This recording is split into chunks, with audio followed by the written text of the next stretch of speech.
some recommend. Sorry? Can somebody do that German translation? Where is it? There should be a German translation. So I would recommend you to share for the moment. If there is a need, or you want to have a personal one, then you can print an extra. So 2 people, 1 book. You can share with each other. English. Huh? English.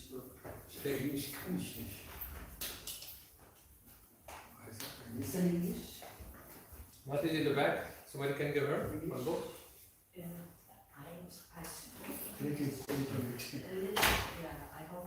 Okay. Wir brauchen zur Übersetzung. Übersetzung? Yeah. 1 book left. Okay. So you can share. You have to share today. And when it is necessary, we can even translate this into Russian and into English. Into German.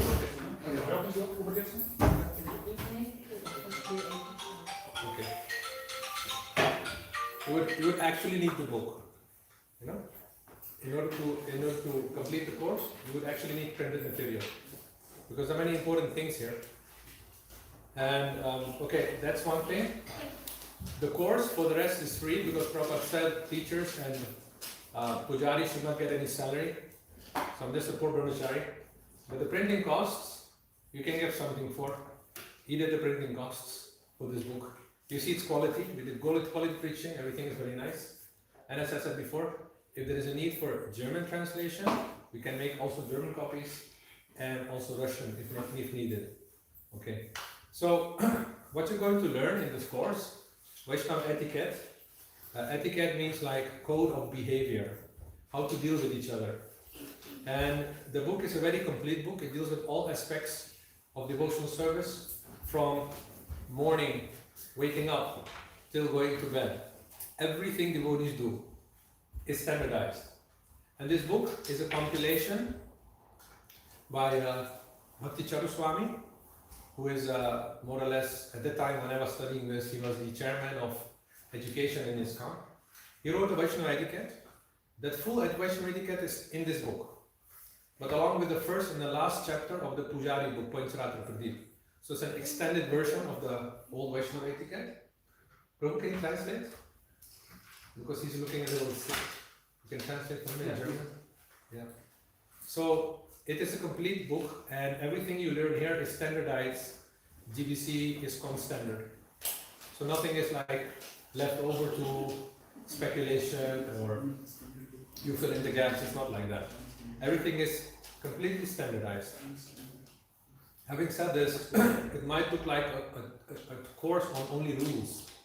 But the thing here is, as Krishna says, Ya Shastra Vidyam Utsija Vartate Kamakarata Nasa Siddhim Savapnoti Nasukham Na Parangati.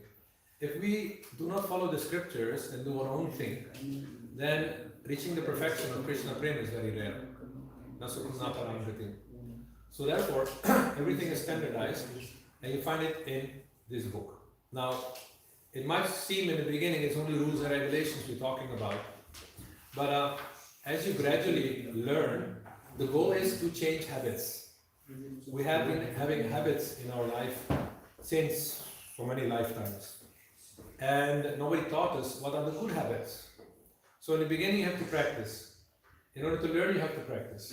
In the beginning it might sound like so many days, this, that, but I've practiced myself. Within 5 years, it becomes your secondary nature, maybe even earlier.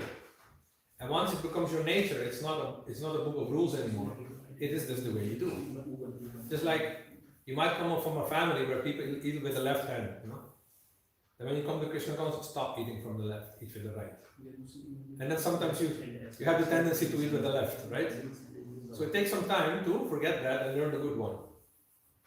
But once you learn the right etiquette, you notice you come closer to Krishna consciousness, Krishna's culture. So you feel more connected to Krishna, your consciousness becomes raised. You feel dirty eating with the left hand. Left hand is meant to wash your back. Yes. You see, not meant for eating. So, because the culture is like that, these things come in the form of rules in the beginning. But stop being rules when you have learning. Just like 4 times 5 is 20. 20. But when you're in school like him, yeah. Ma, I don't want to go to school. They teach me 4 times 5, I don't know how much it is. Yes. They don't like to learn. So we have to go here. This is basic training and very much necessary to learn the good habits, learn the good culture. It will save you from making Vaishnava aparad. It will save you from creating obstacles in your consciousness and raising you to Krishna consciousness. I can, in my experience, if you live according to this standard, within 10 years, you can reach to perfection.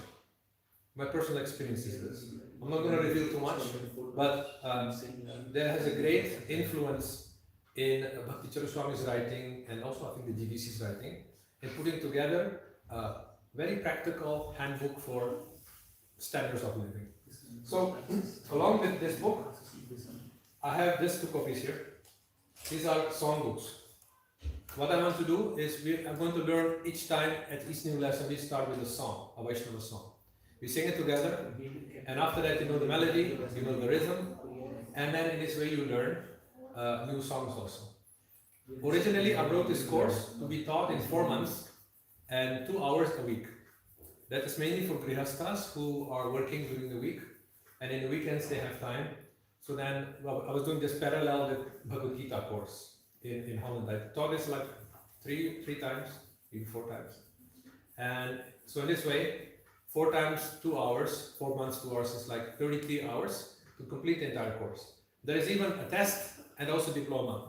I'm authorized to give a diploma also, certificate, I guess you call that, with a signature of our GBC, Madhusevata Prabhu from Holland. And but that is still far away. The thing is, I have got only 2 days because we want to try out how much is the response of the devotees here. We want to try out, and we're going to discuss some major basic things. We're not going to complete the entire course, but if there is interest, we're going to print Russian, German, plus English, and we can do the entire course, right? Depending on how much time you have, we can also do in 4 months, 2 hours, every Saturday, like that. And in this way, you'll pass through this entire course, and when you pass everything, then you get the certificate. My signature will be there, or DB signature, or if you can adjust here, Temple President's signature. Any questions still here? Anything unclear? So every 45 to 50 minutes, we're going to have a break. So don't worry, we're not going to speak from 3 to 8 or something like that. There's also Gauradesh in between. So there will be regular breaks. So if you need to go to the bathroom or something like that, then there is time reserved for that. The breaks will be 10 minutes maybe, maximum. Okay? So, I want to ask somebody if it is possible to make a photo of this song and project it on the screen. Can it be done immediately or not? There's no Bluetooth or something? We have to, I will see if we can. Or if you have your mobile with you, you have to look for the song. The whole songbook is based on, it's called Desire Tree. All the songs are found there, I guess. We have, how it is called the song? Well, I will see what songs we're going to sing now for introductory. I was thinking I could start with this one. Jaya Radhe Jayo Krishna. And I will teach you also how to play the kartals. I play myself Mirdanga, but in order to learn Mirdanga, it will take some time. That I cannot teach you in this course. So, is it possible to make a photo and project that? I have to ask to roll Prabhu. Where is he? He was just here and he is left now. It's in the kitchen. It's in the kitchen. Oh, okay. So, also this book I also wrote myself a compilation of all the songs. I can sing all the songs in the right raga and the right rhythm also. Or maybe we should just make some more prints. Mobile, we can open the mobile. Maybe. If you can do that, you have something there, a mobile, where you can. I have one other copy here. Somebody likes to borrow this. Somebody needs to borrow. You can borrow if you don't have a mobile, right? If you have a mobile, then you can do it from there. And we should print some more of these songs. Yes. You have only one? I have 2. You want me to print the 2? Yes. I said print as much as possible. If you were. So.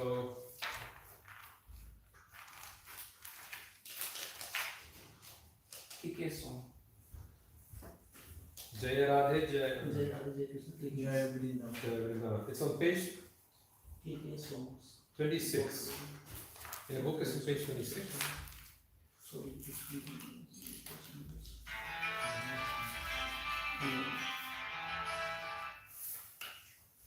Okay. So, can somebody give me a set of kartals? Yes, again. Yes, again. Yes, again. On WhatsApp.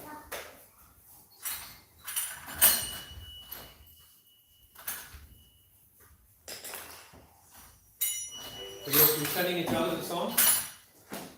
You're sending each other the song? Okay. You know mobile? Can you I need to have this?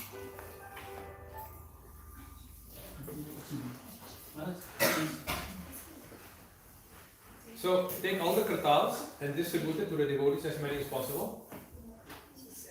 Along with the singing, I will ask you to play the kartal in the right rhythm. Okay? So the way this is called kartal, this instrument, okay? It's called kartal. Kara means hand, and tala means this part. So actually kartal means this, to clap. And this is also called. Yes. Can you see Mataji Quran by the Okay? Have you different? So that's like yes. So the way Prabhupada taught us to play this instrument is the string you put on your finger, that you can hold it, not too tight, right, like this. And it should be a little bit like, because it has no sound. If you hold too much, then it's no sound, not like that. So these are techniques. The other one also. And the way Prabhupada taught us is 1, 2, 3. Like that. Okay? No. Look at my thumb. The thumb is resting on this. When I hit, see, it sounds like this. But when I open the thumb, it sounds like that. So the thumb is the regulator of the kartal. Okay?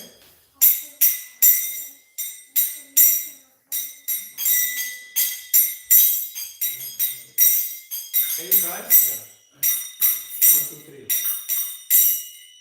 So if you hold it nicely, it sounds even nice. Chintamani Rakara Sadmatu Alpaviksha Lakshavriteshu Surabhiravidhalayantam. Is it Prabhupada sing like that? So this is the first one. This is for the common rhythm. When you play Kiki Nita Geda Geda Geta Ute Teta, this is on this rhythm. Then you play the 1, 2, 3.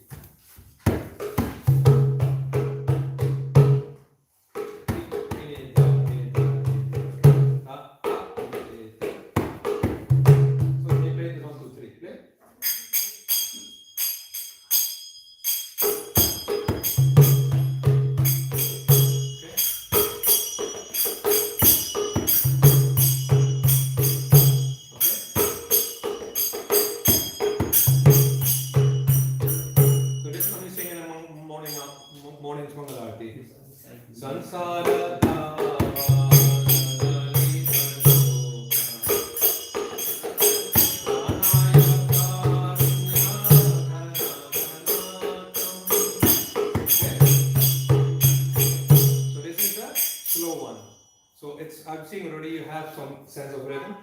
Then, when you play a quicker rhythm, then you have, or play another slow one. Namamishwaram Satchit Anandarupam. Then it's not 1, 2, 3. Then it is 1, 2, 1, 2. Okay? Then it is like this. Can somebody do? Yeah. Try to use the thumb technique as Prabhupada taught us. Thumb.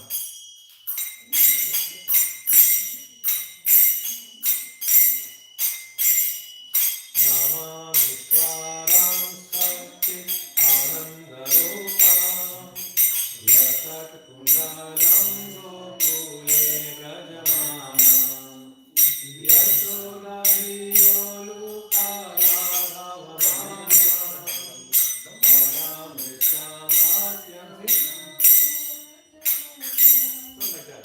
So this is the other one. It is a 7 matra beat. Play 1, 2. Okay? The sound actually.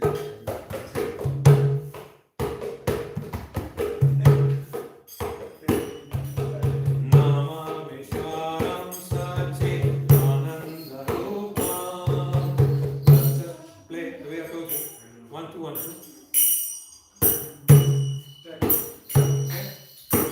Just like close, hold on.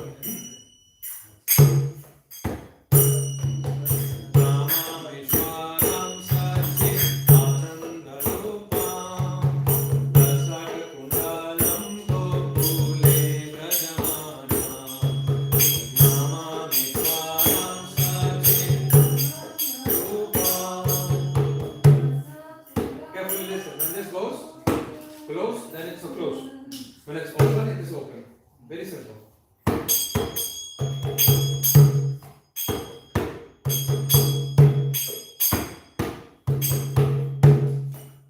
Okay, practice this one with the Mirdanga.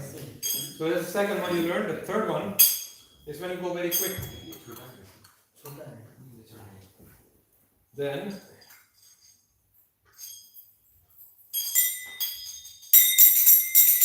very good. Very good. Right. No. Keep one steady in the other one. Okay. Nitai Gaura Hari Bol, Hari Bol, Hari Bol, Gaur Hari Bol. Right? So it's very quick. You try?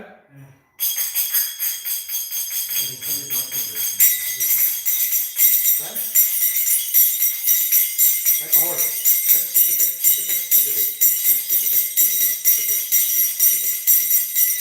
Nitai Gaura Hari Bol, Hari Bol, Hari Bol, Gaur Hari Bol, Nitai Gaura Hari Bol,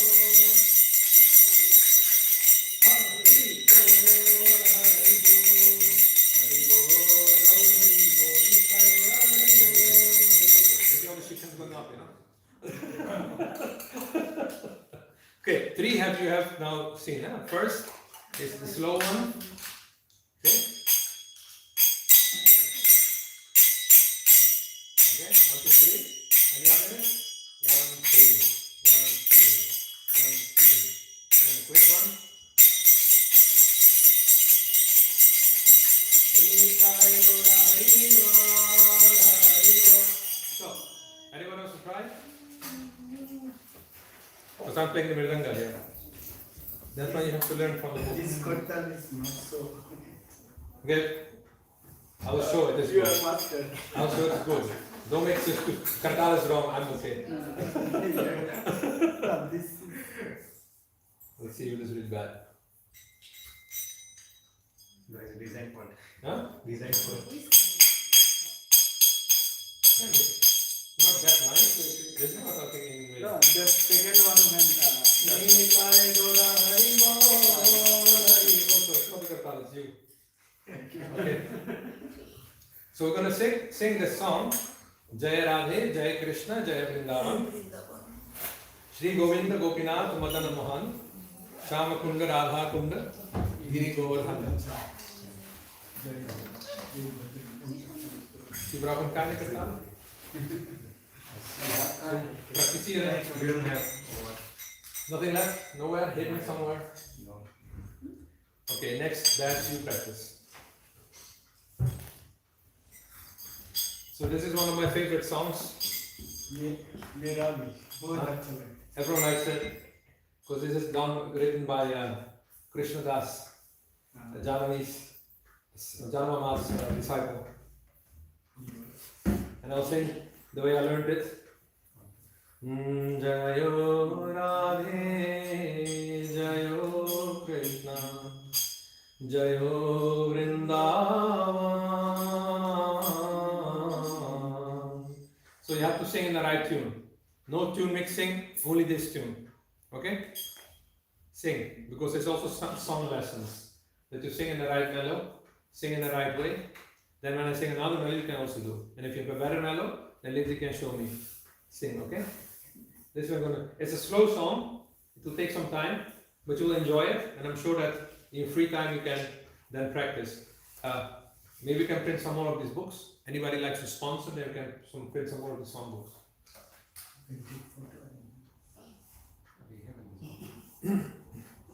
So, Jayo Radhe, Jayo Krishna, Jayo Vrindavan,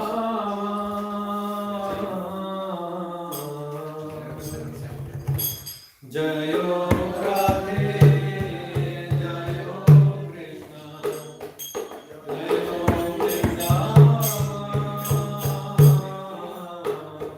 Jayo Radhe.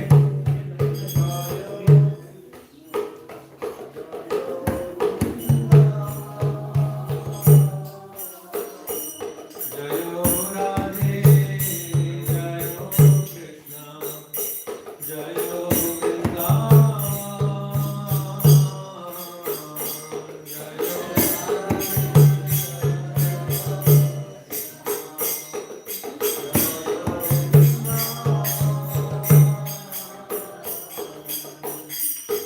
Please try to sing in the right rhythm also. 1, 2, 3. Check how far, where the breaks are in the song. So don't extend, but sing also in the rhythm. Shri Govinda Gopi Natha Madana Mohan. Shri Govinda Gopi Natha Madana Mohan.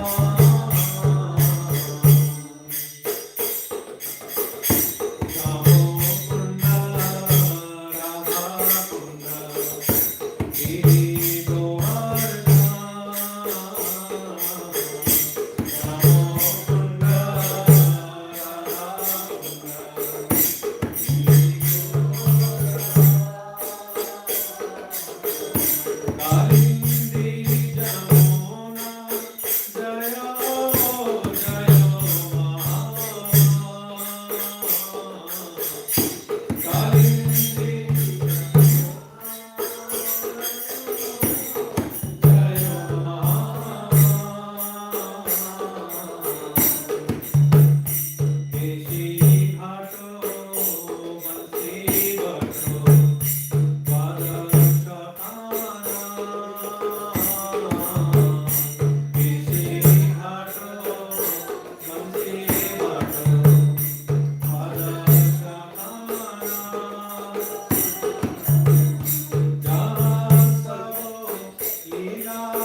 I want to make a little small introduction and want to request everyone to come a little ahead. So please come. You are very, very fortunate soul that you are here today. We have a wonderful seminar. Please come ahead. Come. Please come. यहाँ पे आगे आइए directly. जो सबसे पीछे है वो सबसे आगे. In the seat is always like that. जो सबसे पीछे होता है सबसे आगे होता है. Come. Huh? Because there are many other will come, so they Buch und wir haben ein Mobil. Ich habe nur 2 Bücher. take some seats. Be comfortable. It's your place. Your home. Yeah. It's Krishna's home. It's your home. So be comfortable. So welcome everyone for this blissful seminar. Yeah, please settle down. आप थोड़ा उस side में हो जाइए थोड़ा. Get out the house.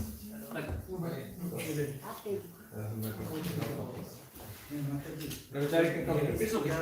Johannes, you can see something. To be some brahmachari. Oh, very nice, wonderful.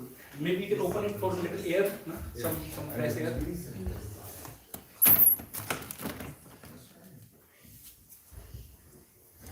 So, dear devotees, a warm welcome to all of you. Wonderful, heartily welcome to all of you to the Gauradesh family here. So today we are having a seminar. So you are all very fortunate that you are present here for attending this seminar about Vedic culture in the daily life. How to live as per Vedic culture and Vaishnava etiquettes and Vaishnava dealings. So this seminar is a wonderful seminar. Prabhu will tell more about the seminar. He will also give a little introduction about Prabhu for the new people. I saw the second group is later. Yes. I'll keep it a little short also. Yes. Because we're already we started around 3. Yes. So we're already 40 minutes over now. We already did. Okay, this seminar or this course is given. Maybe about you a little bit. I just say 2 words about you. Shigra, Chota. So actually Prabhuji, his name is His Grace Anupam Krsna Prabhu. And Prabhuji was raised mainly in Dutch and in the Holland, and he know multiple languages: Dutch, English, Bengali, Sanskrit, Avdi. Okay, that's not necessary. Hindi. So this is also part of the how one should develop. And Prabhuji has got his training in Gurukul in Mayapur. So he lived 7 years in the spiritual headquarters of Gaudiya Vaishnavism in Mayapur. And for 7 years he learned from the Gurukul, and he also, after learning from Gurukul, he created the course curriculum for the Gurukul, like the main course curriculum. And then he also lived 10 years in Vrindavan Dham, Sri Vrindavan Dham in Mathura. And Prabhuji is teaching in various countries. He is teaching many courses. He teaches Bhakti Sastri, Bhakti Vaibhav and other advanced Bhakti courses, the very advanced Bhakti courses. And he has also done the complete study of Srimad Bhagavatam, the 12 cantos, in a very detailed way. And he offers many different kind of courses for different variety of audiences, especially for the householders, for the Krsna people, and students, for the university students, science and spirituality, as well as all kinds of spiritual. And also he has a very proficient understanding and knowledge about the sanskaras. Like we have this 10 Vida sanskaras or Soda sanskaras and Yagya, Havan. So yes, and DT worship also. So many things actually. The list is very long, but we have no time, and Prabhuji don't want him to be glorified. He is very humble. So we will begin with the seminar. Let us chant for him 3 times Hare Krishna Mahamantra for his spiritual strength and for good health and for the success of the seminar. Hare Krishna, Krishna Krishna, Hare Hare, Hare Ram, Ram Ram, Hare Hare, Hare Krishna, Krishna Krishna, Hare Hare, Hare Ram, Ram Ram, Hare Hare, Hare Krishna, Krishna Krishna, Hare Hare, Hare Ram, Ram Ram, Hare Hare. So thank you Prabhu for your patience. So this book we wrote. At the moment there is only 5 copies we made. We're going to speak from this book. It's called Vaishnava Etiquette, in Hindi Vaishnava Maryada, and that encompasses everything, right? The book is very detailed in every aspect of Krishna consciousness, It is a compilation, means taking a compilation of the Vaishnava etiquette by Sri Bhakti Charuswami and by the GBC handbook Pancharatra Pradeep. So everything in this book is fully authorized. Nothing is left up to any doubt. And it is done in a very easy to understand way. All the references to letters of Prabhupada, to books of Prabhupada are found in this book also. We had no idea how many people would come, so we only printed 5. So we have to try to share with others. We can make small groups where there is one book, like 3-4 people. It is done in English, but if there is any need, we can also translate it into German or into Russian also. If you want also in Devanagari, Hindi, Malayalam, Marathi. If needed, we can do all that because technology is very much advancing nowadays. This one, it's coming from English. Teacher Usman wrote in English. GBC handbook is also in English. I wrote it into Dutch because I've been preaching 30 years in Dutch in Holland. And now all of a sudden I'm preaching in Germany. I thought it would be in German, but they wanted it in English. So this book is very complete. This book is not just theory. We're going to learn practical things. When you enter, you're singing a song. And this is a song book which I've made. They're called Vaishnava Acharya songs. If you like, we can also print this. We're looking for sponsors who like to sponsor some of these books. Then we can distribute to everyone. And next time you come, you can bring your songbook also and your course book. This course book you'll get, it is traditionally done. You can write in it, it is yours. You'll ask for something for the printing. The course for the rest is free because Prabhupada said that teachers and pujaris and also kshatriyas should not work for a salary. But it doesn't mean that you can give something to one pujari afterwards, you see. But we're not charging for that. There are some printing costs here, so you can give. You can see yourself. You all live here in Germany, what the prices are. You go by yourself.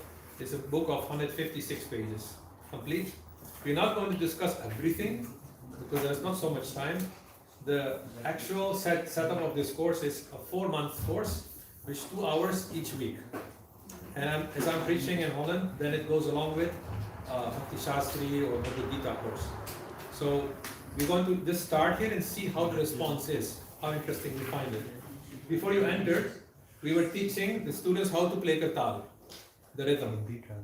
And if necessary, then in the next session, we're going to have a break in within, you want to break in 10 minutes? You want to break for 10 minutes? Then we're already like 50 minutes we're speaking here. But the group came out later, some later. So then the next session, we're going to sing a song so that you learn to sing Vaishnava songs, which the acharyas have written. And then we're going to start with the course. Okay, so that is the setup. Anybody has any questions here? Okay. What's that? Hindi translation, English to Hindi. Some English to Hindi. I'm also doing German, but Hindi also needed. आपको भी करना है? ये लेके जाइए.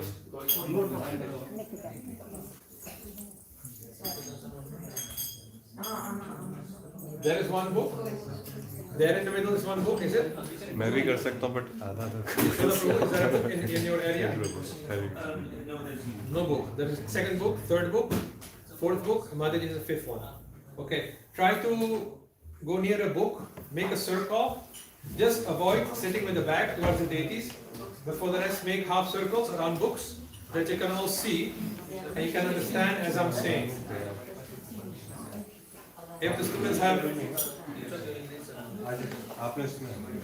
yeah, sit around. So you have idea what we are talking here about.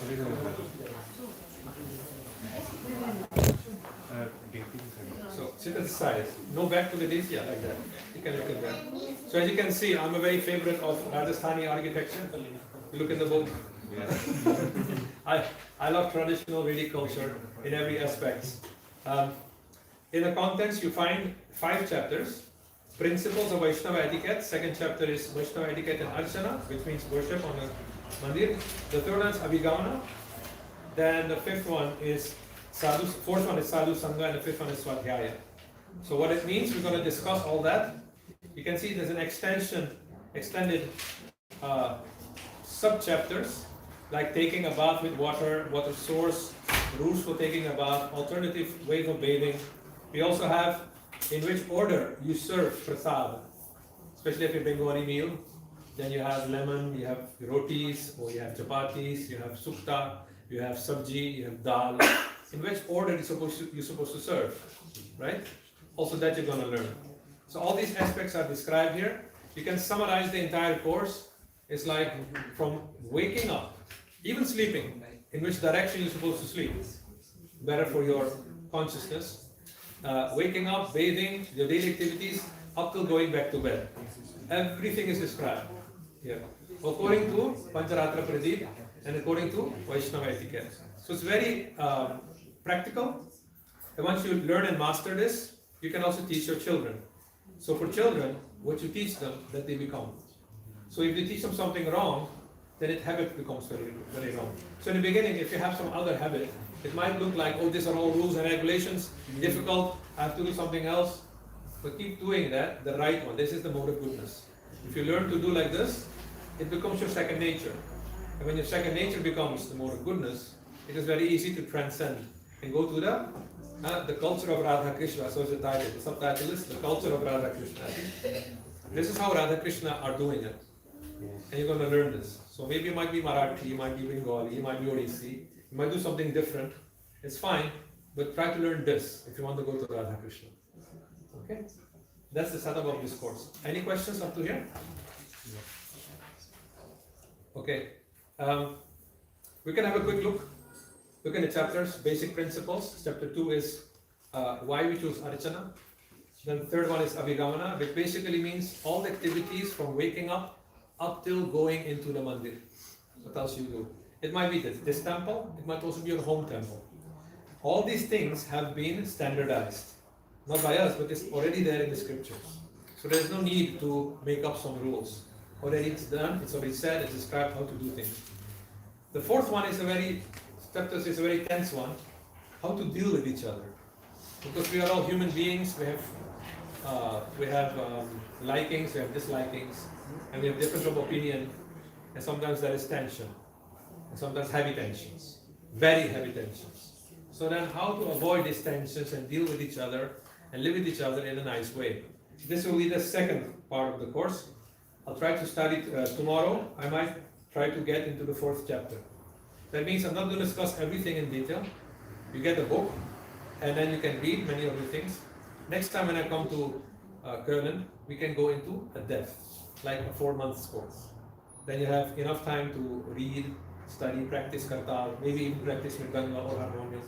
Then you already get some basic training, and then your life will come enriched with the Gaudiya Vaishnava culture. Is that okay? We can do like that. The fifth one is Swadhyaya, self-study, the daily activities, even how to receive guests. Why do we wash the feet? How to receive sannyasis.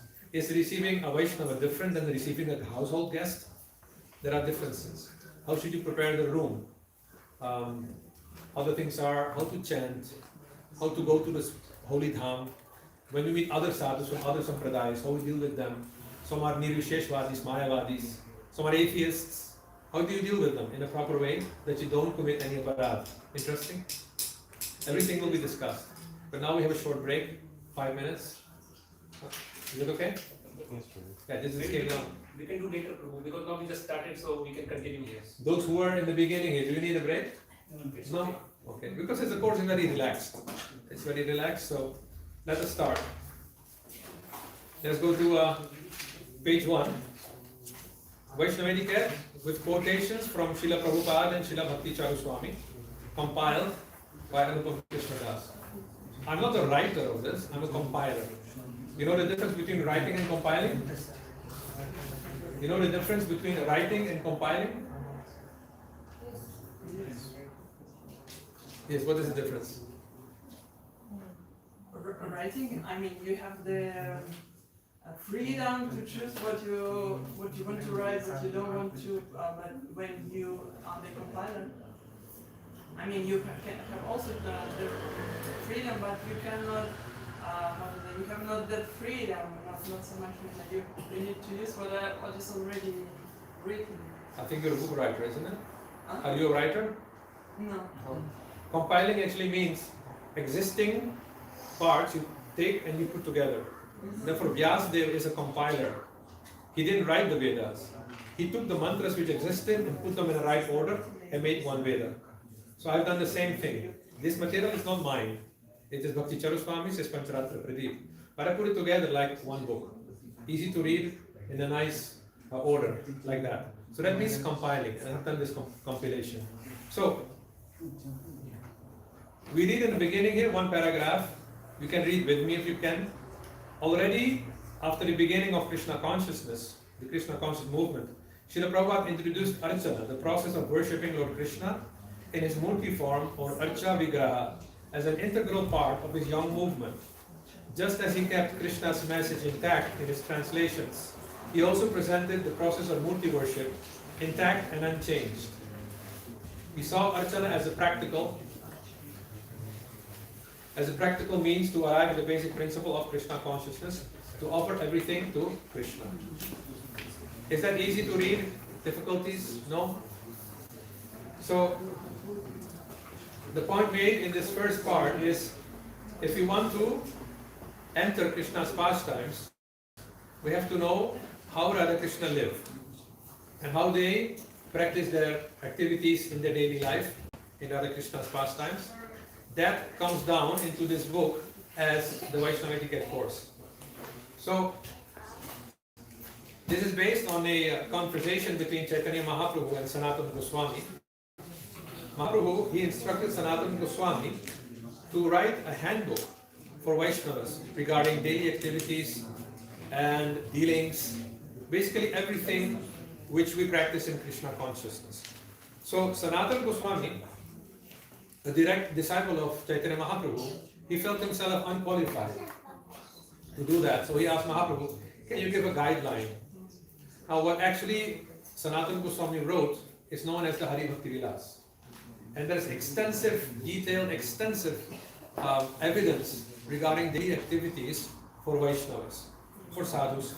But actually, in the past, in Indian culture, there was no difference between sadhu culture or common culture. Everyone used to respect sadhus. They tried to live to the standards of being a sadhu. A sadhu is not just a person who is shaved-headed and living in a temple. Even common people, businessmen in the shop, they would carry a japamala, a chant. Everyone had a Gita in their home. That is the original Indian culture. Nowadays, it's like everyone has a mobile and everyone has a Microsoft handbook in their room, right? So that is modern day culture. But traditional culture is you have a Gita, you have a Japamala, whether you're sadhu or not, Ramayana. My grandfather used to have a Ramayana with the Japamala. So that is basic culture. It doesn't matter whether you're Vaishnava, initiated or not, but that's the basic culture. So, Chaitanya Mahaprabhu, he gave guidelines to Sanatana Goswami how to write that handbook. It became known as the Hari Bhakti Vilas. Now, the Hari Bhakti Vilas is a very controversial book in the sense that the rules are so tight and there's so many rules to be followed that for Western standards like Germany and Europe and America, it is practically impossible to follow. There's so many intricate rules. And when Prabhu was asked about the Hari Bhakti Vilas, he explained that that book is actually meant to impress the Smartas. In South India, you have impersonalists, groups, Brahmins, who are called Smartas. And they are very strict in the rules. So, to impress them, Hari Bhakti Vilas was written like that, very detailed.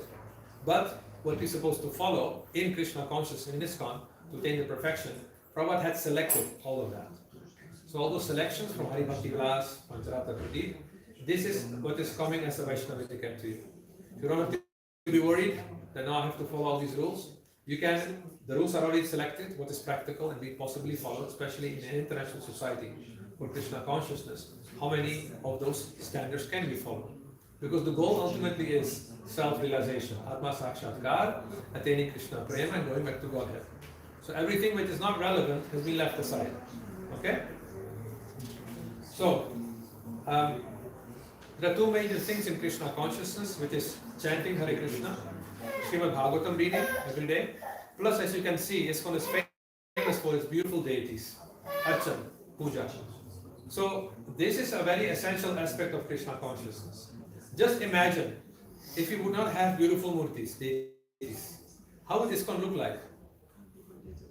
Would people come, dare to come to our centers where there is no deities? No. How would it look? No Radha Krishna, no Gauradesh, no Nrsimha Dev. Very dry. Desert, somebody says desert. Somebody says very dry. So, why did Prabhupada give Archan, Murti Puja? It is based on Pancharatra. The original Pancharatra was actually coming down from Narada Muni. Narada received it from Shiva. Shiva got it from Narayana. No, Shiva got it from Brahma. Brahma got it from Narayana on the bank of the Viraj river.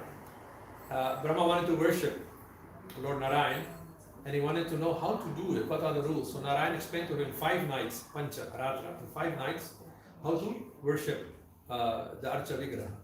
So this knowledge was given via Shiva to Lord Brahma, from Brahma to Lord Shiva, to Lord Shiva to Narada, and Narada wrote it down as a Narada Pancharatra. And since Narada is our authority, we took that Narada Pancharatra and compiled our own handbook, which is known as the Pancharatra Pradeep in Islam. So it's very much authorized, very much standardized, and therefore the puja which we do on the altar is coming from the Narada Pancharatra, and therefore it's called Pancharatriki Vidhi. In the book you'll find these terms, which are, we call that, not bold, bold is fat, what's the other one? Which is italic, yes, italic. You find Pancharatrika on page 2, Archan Murtis Pancharatrika, okay? So in Islam we strictly follow Pancharatrika Vidhi regarding our rituals, okay? So that is Narada's gift to us. Simultaneously, we have also reading of Srimad Bhagavatam. We are very chaste to Srimad Bhagavatam, Bhagavad Puran. That's actually another path. Bhagavad Puran mainly deals with meditation and reading Krishna's pastimes and trying to meditatively enter those pastimes through Bhagavatam. There's another way of self-realization. Now, if Prabhupada would not have given us Murti Puja, Vigraha Seva, then nobody would care to be clean. Right? Suppose you have no murtis at home, you have no deities. You wake up in the morning, what is the need for bathing? Especially when it's cold in Germany, it's -10. Right?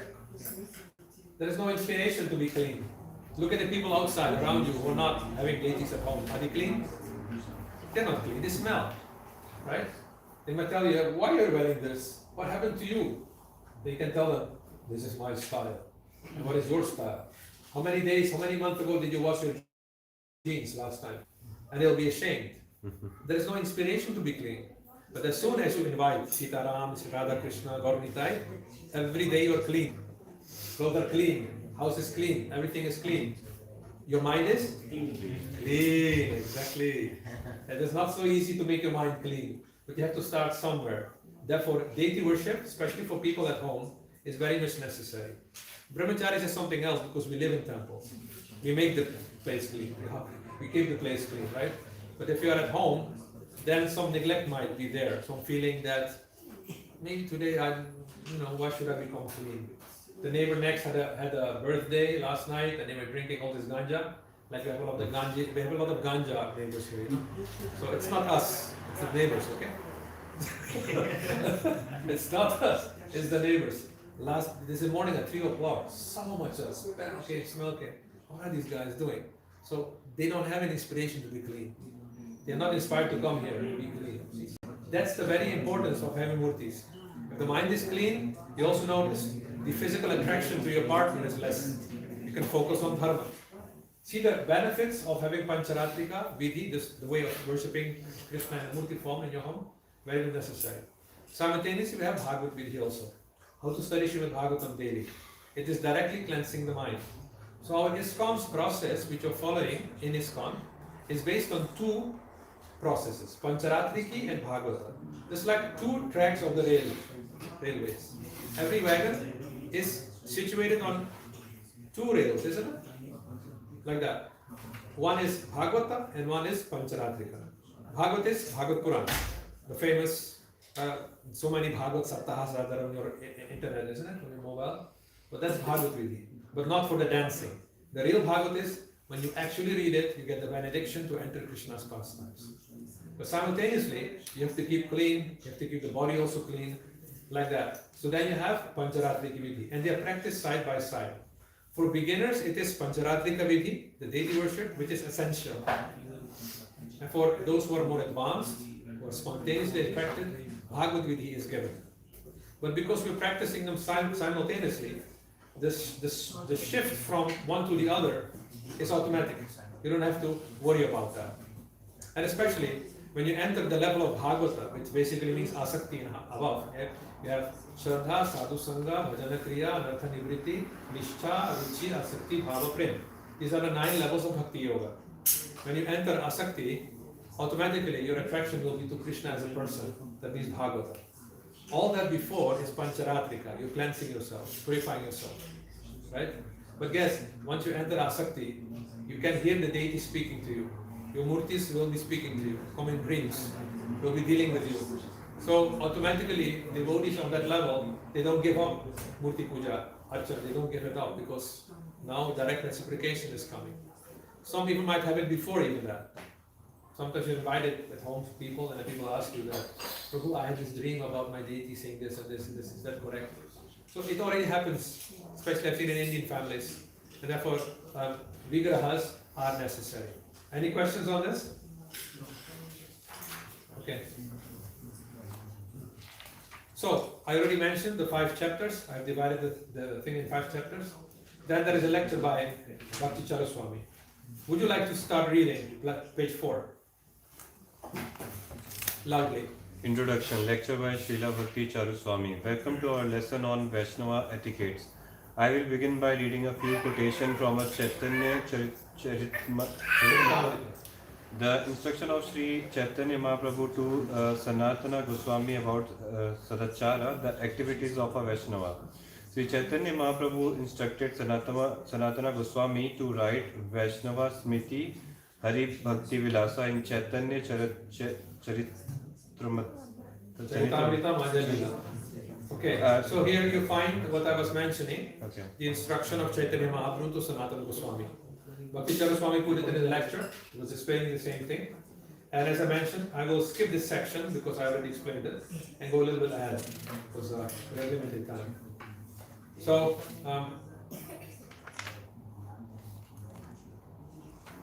So basic idea of this, on page 5 we find that the Supreme Personality of Godhead Krishna must be described, who he is, how he should be worshipped, what are the necessary qualifications to become a pujari, to worship.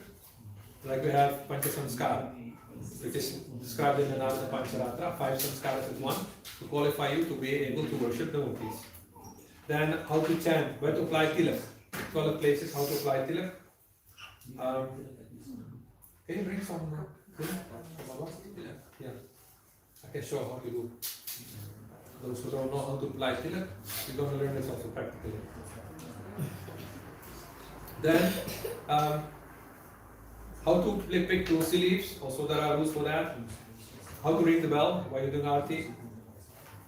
How to offer food to Krishna. In many temples, we have 5 offerings a day, minimum 5. And in this temple we have 1, 2, is it? We have 2 main offerings. Only 1, 3. Mangalarti?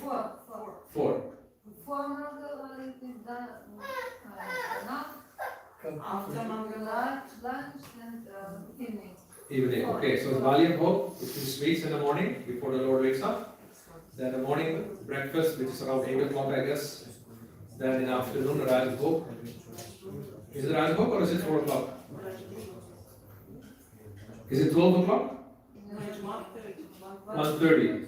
Okay, that is not Raj Bhog, then it is it Raj Bhog? Vaikalika Bhog? And then the evening, what time? 8 o'clock? Half 6. 5:30. Okay. Before Gaurati?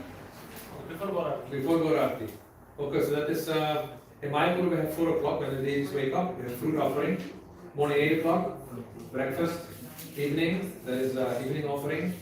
There is Balya Bhog, which means before Mangalarti, the sweets. What time? Before Mangalarti, sweets. There is Sandesh, milk. In the evening also there is milk for the deities.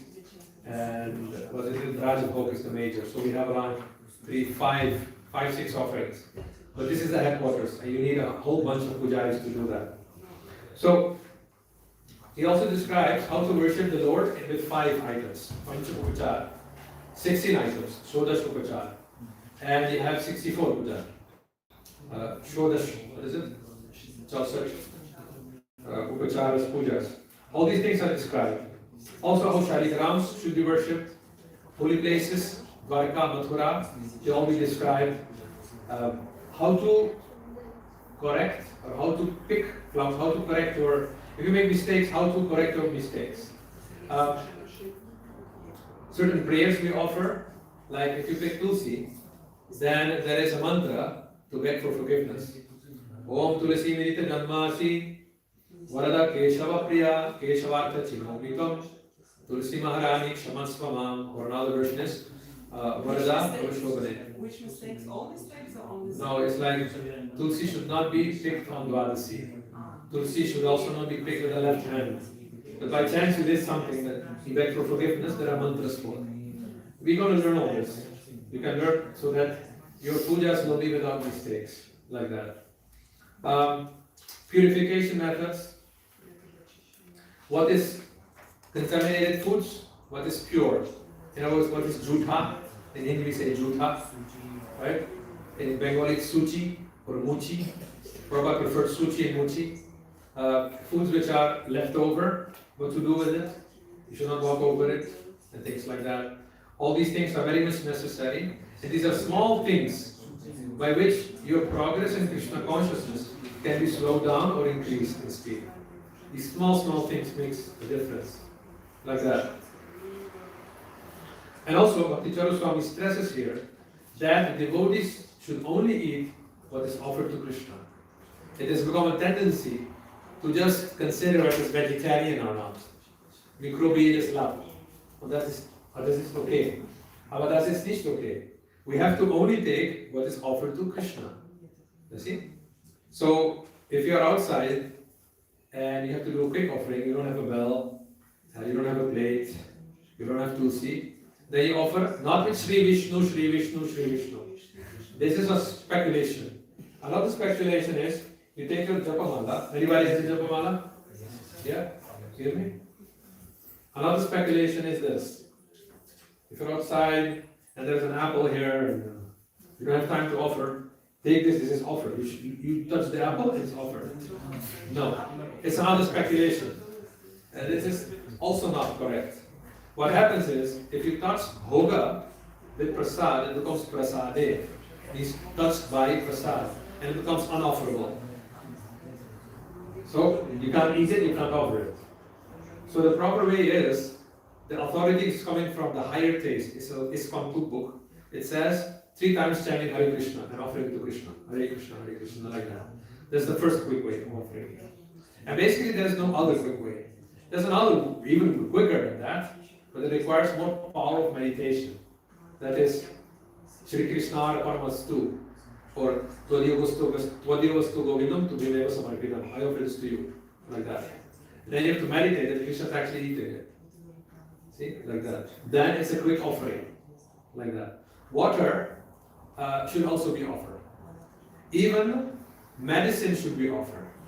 So make sure when you take medicine that the capsules you're taking are vegetarian, or if you can, like penicillin, ask for tablets.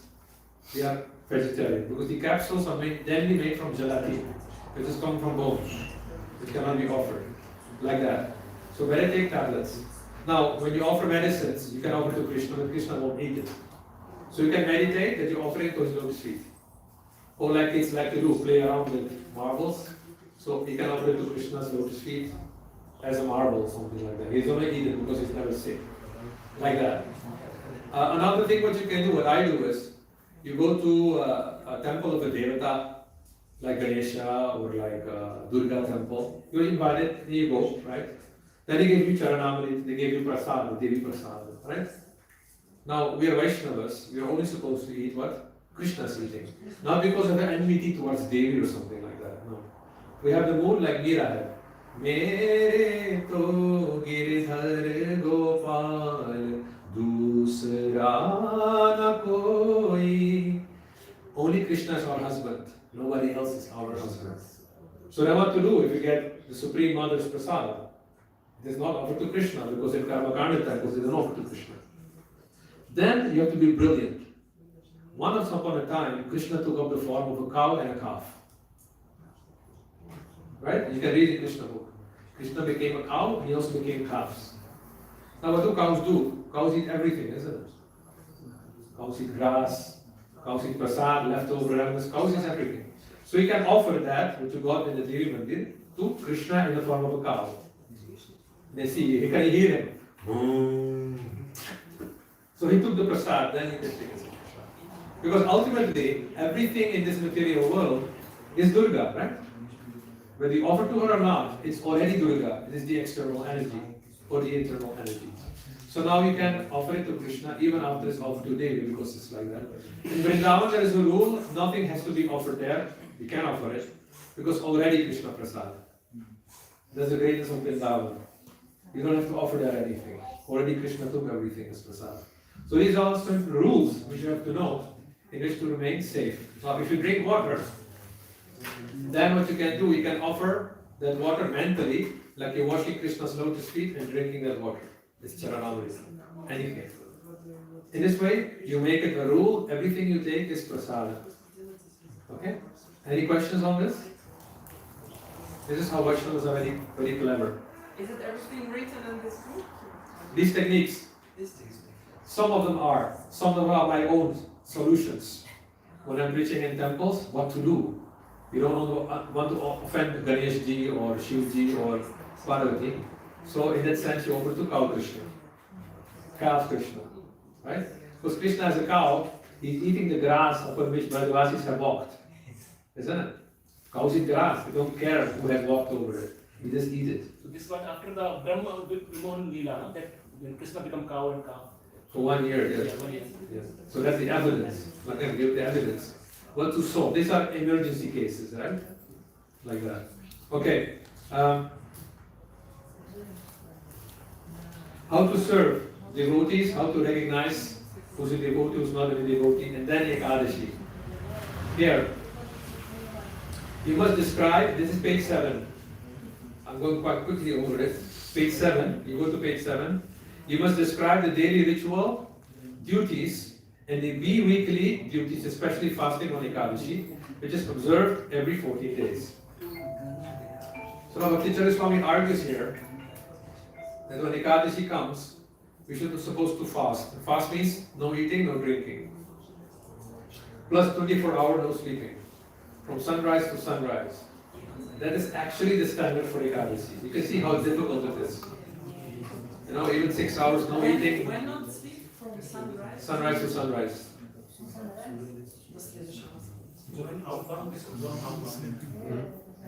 Because I'm going to explain something already because it's important to know. We follow what is called the Vaishnava calendar. The Vaishnava calendar is actually a Panchanga calendar, which means that days, weeks, and months are calculated through 5 limbs. Okay? So one of them is the Vara, Somvara, Mangalvara, Budhvara, the day of the week. Okay? Vara. Another one is Tithi. Vara is done by the sun. The sun decides whether it is Monday, Tuesday, Thursday, Wednesday, Friday. But there is also the moon stand. Now the problem here is the circle of the sun around the earth and the moon circling the earth is not equally in speed. The moon goes much quicker. When the sun goes one time around the earth, the moon has gone how many times? 12 times. Right. But even that is not precise. It turns out that 12 times around the earth by the moon and 1 time of the sun around the moon differs in 11 days. You see? 11 days. So each time the moon completes a solar year in 11 days less. Right? And we want to synchronize those 2 orbits. So that means every 3 years we are having 33 days of difference, isn't it? Isn't it? Yes. So therefore they add up a new month called Purushotta month or Malamas. Every 3 years we add a new calendar month to that. See, so every 3 years you have a calendar of 13 months, not 12 months. Is it understood? Anybody has any doubt regarding this? Okay, that is clear, right? So now you know what is the difference between the solar calendar and the lunar calendar. Now, if you look at one orbit around the Earth, which the moon makes, that orbit lasts for 27 days exactly. It's not exactly 30 days, not 31, it is exactly 27 days. And therefore sometimes you have a month of 28 days and like that, you have a difference. The positions of the moon are divided in 30 days, right? A moon, the orbit, the full month is taken as 30 days, but it's not exactly as the sun. I was said it's like 30, what is it, 27 titis like that. Now let us consider, if we take one orbit of the moon to be 30 solar days, then we divide that in two halves. Okay? From full moon to new moon. From new moon to full moon. Or Purnima to Amavasya. From Amavasya to Purnima. How many days is that? 14 plus 15. Carefully listen. I wanted to check if you understood it. It takes 30 days for one orbit to complete around the Earth by the moon. From Purnima, full moon to new moon is 15 days. 15 days. From new moon, Amavasya to Purnima is how many days? 15. Okay. In one period, the moon is increasing in light. In one period, the moon is decreasing in light. Because from full moon to new moon, the moon has to decrease light in light. That's why we call it Krsna Paksha, dark Paksha. Also in Hindi, Andhiriya. And when it goes from Amavasya to full moon, the light increases of the moon. Yes. It was called Gaur Paksha or Shukla Paksha. Shukla also means light. And in Hindi, Anjoriya. Anjoriya and Andhiriya. Okay? That is clear? Okay. So now, even going further into that, we have now learned about Vara and about the Paksha. Krishna Paksha or Gaur Paksha. Right now, your Paksha means 2 weeks. Is it? So that's the other aspect of the 5 Angas, the Panchanga calendar, which we call Vaishnava calendar. Vara, Paksha. Now, these 15 days of the lunar calendar, the moon calendar, also have names. Right? What is the day called when the moon is full? Okay. And the next day, how is it called? Pratipada. You were just right there, I mentioned that. So the next day after full moon is called Pratipada. And the next day after Amavasya, after new moon is called? Again Pratipada. Second day is Dvitiya. Then you have Tritiya, Chaturthi, Panchami, Shashti, Saptami, Ashtami, Navami, Dashami, Ekadashi. See? That's how you get Ekadashi. Then you get Dvadashi, Trayodasi, Chaturdasi, Panchamdasi. No, wrong. I have to check you. After the 15th day comes Amavasya, yes, or Purnima. There's no Panchamdasi. See? Okay? Want to see how much awake you were. So in this way, you understand how we get into this Ekadashi calendar.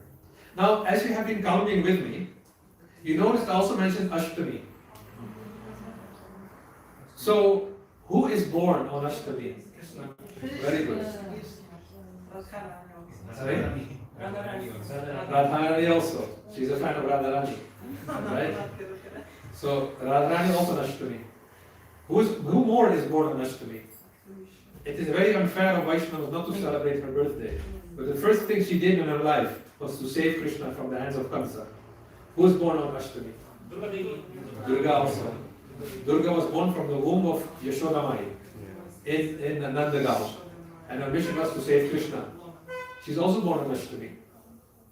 Okay, Nrsimhadev, on which day did he appear? Chaturdasi, right? So now you understand. Ram, on which day? Navami.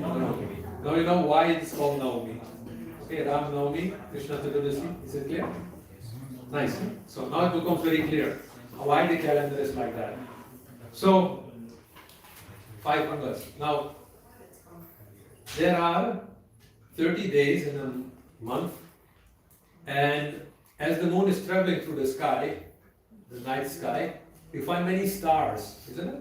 You see the stars and the moon is traveling. Though actually if you look in the morning, also the stars are traveling. And the moon is also traveling, right? It comes up and it goes down. But if you carefully look, the distance between the stars and the moon is not the same. It also increases, right? So though they are coming up, one is quicker, one is slower. And in this way, the background of the moon is changing over time. You know how the background is called? Nakshatra, exactly. Nakshatras. These are called nakshatras. So if you want, we can study that. This is very much advanced. They have Mriga Nakshatra, Swati Nakshatra, Kritika Nakshatra, all the different constellations. You can call it constellation, but it's not exactly the same. It's like the one which you probably have seen. It's like 4 stars, like this, and in between there are 3 stars like this. That's called Mrigashira Nakshatra. It's very famous, you can easily see it. But if you say it's a constellation, which means a shape in which stars are put, it's not exactly what is a nakshatra. A nakshatra is in that constellation a specific star. Now, if it is a specific star, why did you make a shape? Because we as humans, we need rules. Without making that form, you can't localize it. Suppose you like me here in this room. You say, okay, there is a door handle in this room. Then where will you look? There is a door handle. There is a door handle. There is a door handle. Which one do you mean? Then I have to say there is a wall on the western side. And on the western side there are 2 doors. And the door most far to the Gaudi time, that handle, isn't it? In order to describe pinpoint that one, I have to put so many other references there. So these nakshatras are meant for reference points. So that you know, okay, that one is the nakshatra. And regarding that position, when the moon is standing like this, then the effect is there. Now why are nakshatras very important for Vaishnavas and for Panchanga calendar? Because they have influence upon us. One who's born under Anuradha nakshatra, he has got a great difficulty in fasting. He likes very much milky foods. One is born under Swati nakshatra, has another preference. And also under the nakshatras, you can choose what kind of child you want to have. If you impregnate a wife under this nakshatra, like a fierce one, like take, I think it's Ardra. It's a fierce one. You get a kid like Rudra, if I'm not wrong. If you want to have a child that is very soft, devoted, take Anuradha nakshatra. If you want to have a kid who's a businessman, you take Hasta nakshatra. You'll be a good businessman. These nakshatras, they give certain qualities to persons. And in ISKCON, we do follow this system, for those who have the knowledge. So now you have Vara, you have Paksha, you have Tithi, you have Nakshatra. The last one, the 5th Anga of the calendar, is a yoga. The connection between, the position between the sun and the moon, which is more complex, but it is there. So in this way, this is the Vaishnava calendar, which I explained here. So, now, suppose it is Monday, okay? Monday means from sunrise to the next sunrise, okay? This is how Vaishnavas count. Tuesday will be from the sunrise on Tuesday till the next sunrise. And as you have seen in your calendar, the sunrise is not always on the same time. When I came here to Köln, the sun was rising around 5:30, and now it is after 6. So sunrise time changes, right, during winter and summer. And in this way, you get therefore that the timings of sunrise and sunset are changing. Now another thing is that you have the earth and the moon traveling around the earth. It's not a beautiful circle, it's elliptic. And not only that, it is like this, going like this. So it is never, it's very difficult to synchronize that with the solar calendar. And therefore sometimes a tithi, like Ekadashi, will start at 2 p.m. in the afternoon. sometimes a tithi might start at 1 o'clock at night. Can you understand what that would mean? Right? Now what to do if you have to fast on Ekadashi? Should you start fasting on 2 o'clock p.m.? Or should you start at 1 o'clock in the night? What do you choose? Starting from sunrise. Yes. To make it practicable, to make it livable, the Chaitanya Charitamrita mentions, you look at the tithi which is active during sunrise. Even if just after sunrise, Dwadashi might start, still you fast on that day during which the sunrise, which tithi was actual there present. So the Ekadashi was there on the sunrise, it is called Ekadashi. Like that. That is the practical way how Panchanga calendar is applied, which we call Vaishnava calendar. Any questions on this? I'm happy that you understood it that quickly. Sometimes I have to explain it 2-3 times with the board. And some people still are like, what is this? Why so technical? Because we are living it, we are doing it. Yes. Prabhuji, how to calculate the prana, like Ekadasi fast breaking time? Generally it's the sunrise time. You get the sunrise time and you get basically in Braj, they used to, the gopis, they were not expert astrologers. What they used to do is, they would look at the sunrise and put their hand in front of the sun. If you can see the palm lines, you can break. If you cannot see the palm lines, you wait for some time. That's how the Braj gopis used to do it. But to calculate exactly paran time and the thing, it's quite technical. And therefore we have a freeware given by the GBC called GCAL, Gauradesh calendar. It's just a calculator, it's a freeware. Somehow or other, why do they take it, it's difficult to find. But I had this software. You can maybe even look up a GCAL, and then you have the ISKCON GBC calendar which calculates everything for you. So it saves you a lot of work. But in this way you can understand what Ekadashi is. So this is the astrological meaning of Ekadashi. There is also a Puranic meaning. And the Puranic meaning of Ekadashi is that one time Vishnu was traveling through the universe and going to Yamaraj's palace to see what is there in his creation. And then he arrived there, he heard all these cries, I'm suffering, this world is terrible. The sinners were crying in hell, in Naraka. So Vishnu came and he said to Yamaraj, can you show me what is going on in your place? And along with Yamaraj, Vishnu was traveling in the Narakas. And he was very much touched. He said that, I'm in this place and there's still so much suffering. I'm here, the Supreme Lord. Why is there so much suffering? Okay, I will do something for these sinners. And he announced, one who fasts on Ekadashi from grains and beans will never have to see hell. Will be free. So as he said that, sin personified, named Papa Purusha, came running. Was a little short-statured man with a lot of reddish hair, and every limb of him was a Papa. Like offending Guru's wife,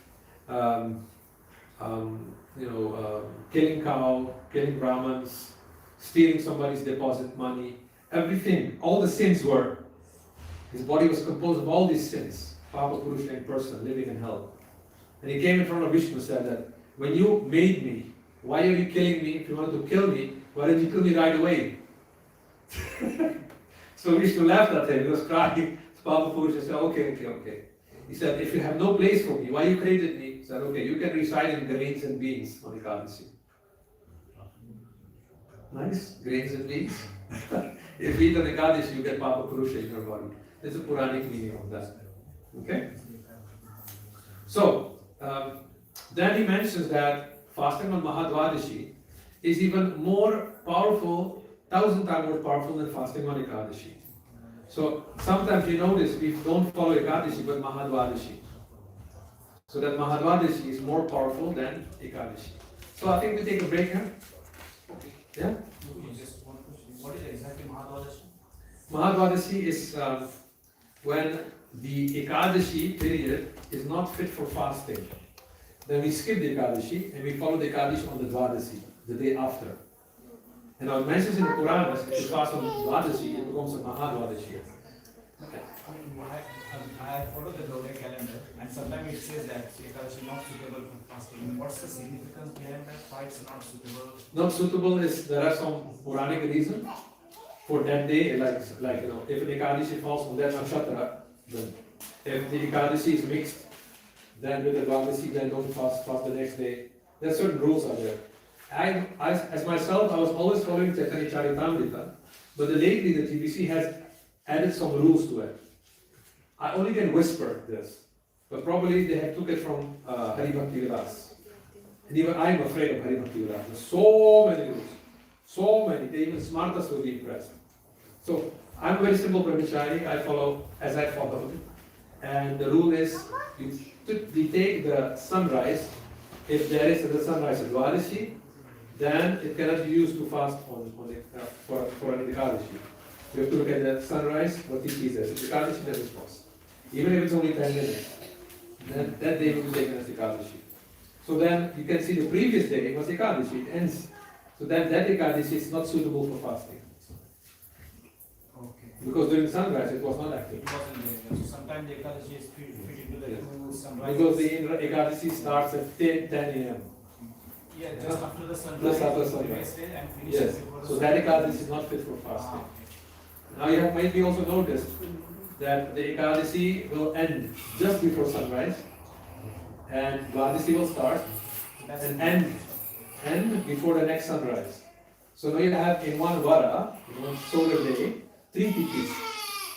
So it's called a tritiya, like Akshay Tritiya. And fasting on those days, doing pujas, gives you never-ending fruit. Fruit, yes. Never-ending fruit. So if I give one apple to a Brahmin, I get unlimited apples.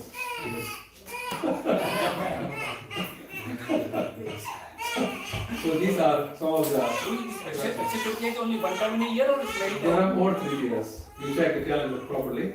There are more 3 years. Akshay Tritiya is famous because then we start Chandan Yatra, generally in May. Then it's very hot. So to cool Krishna's body, then the whole world becomes cool. And doing Chandan Seva, one tries to please the Lord. So if you carefully look, there are more Tritiyas there. And they also give Akshay Bhar. I don't want to be here on Anupam Krishna's teaching the karma kaman, all this fruitive. Okay, within 10 minutes we continue. We take a break. Is there something to drink? We can go downstairs, yes. Okay, we can go downstairs, he says. So if you have to go to the bathroom or something, you can relax. Within 10 minutes we continue. Hare Krishna.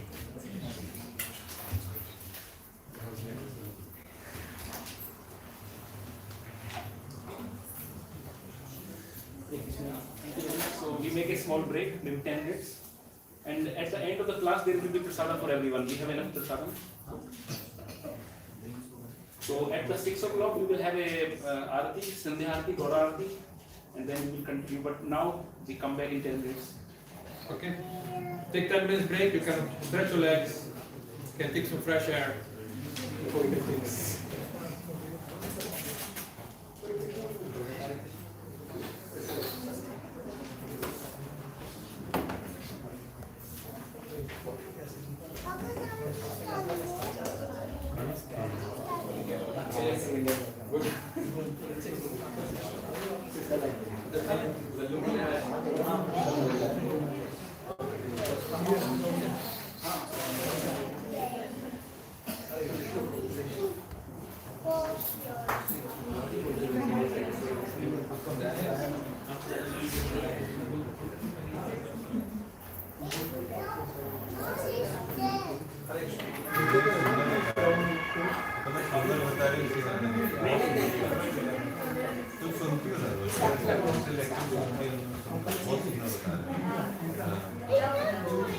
नक्षत्र तिथि के बारे में चीजें बता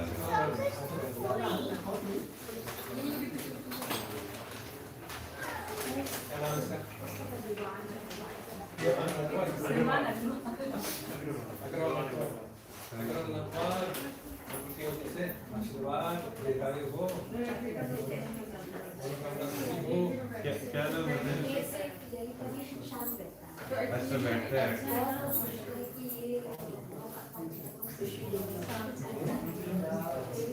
बच्चे बच्चे कोई सोशल नहीं होते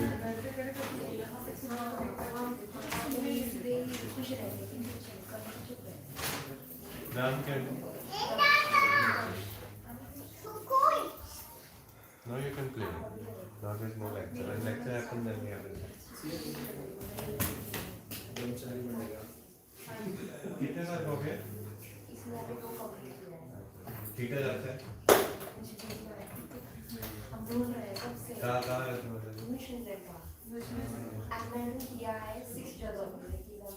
अब अभी है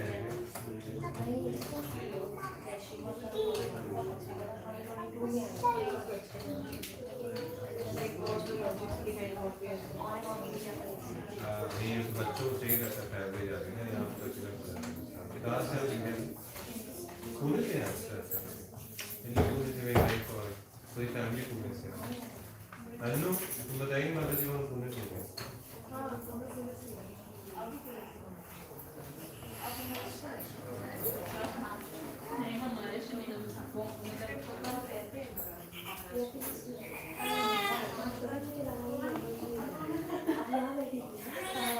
क्या लगा कुछ बहन लगी मम्मी आपको मम्मी भी दिख जाएगी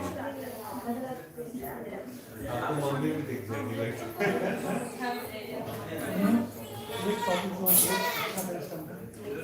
साफ सफाई करते हैं भगवान का पूजा करने से साफ सफाई को ऑटोमेटिक होता है साफ सफाई नहीं होता 10 सेकंड से होता है झाड़ू नहीं होता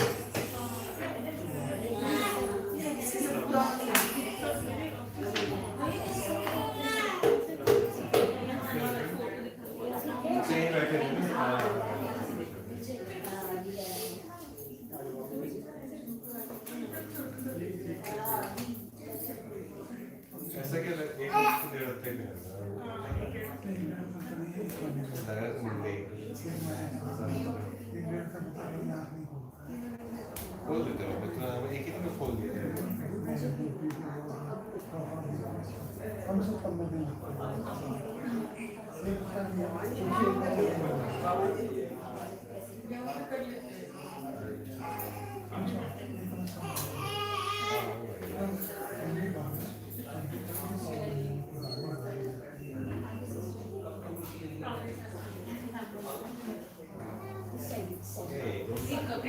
बच्चा कितना दिन का है बच्चा कितना दिन का है 20 दिन हाँ 21 दर्शन करा के आए ये सनागत लग जाएंगे ना कल से इसीलिए नहीं दर्शन कराना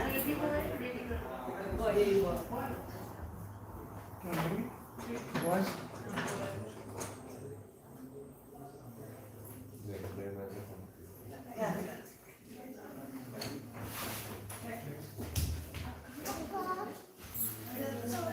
that is not our color. I will buy one more, then you will start playing. Okay, you will start learning.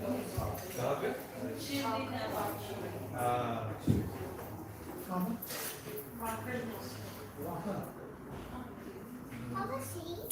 यहाँ कब से When the kirtan will start, then the Prabhu ji will be get angry. Prabhu ji will be angry. after 10 minutes You will see. Not now. You can take it now. When he will come, then take it. Okay.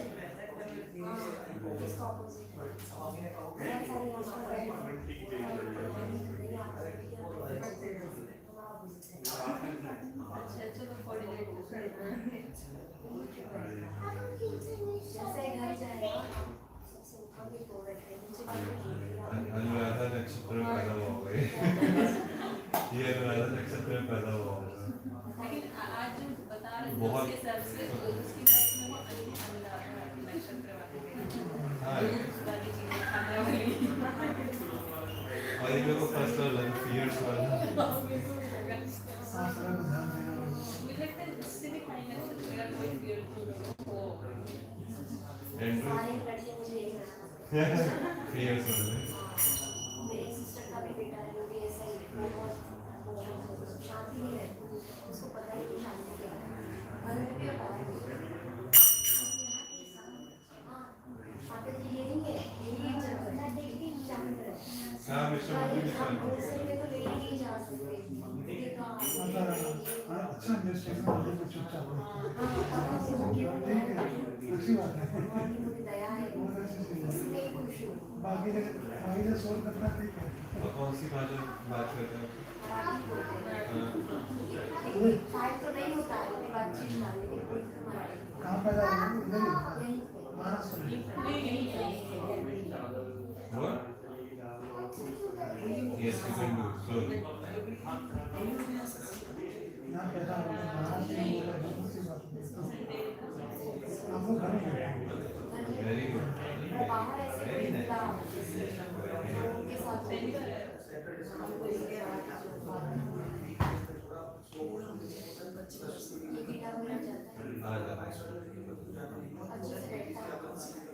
क्या करते ठीक है खिलाते रहते बैठाते नहीं हम लेकिन वहाँ पे रूल वगैरह में फॉलो करते थे खाने खाने बैठाते तो खाने से बैठते हैं हाथ धोने जाते हैं वहाँ पे रूल रेगुलेशन सब फॉलो जरूर लैंग्वेज सीख जा रहे हैं।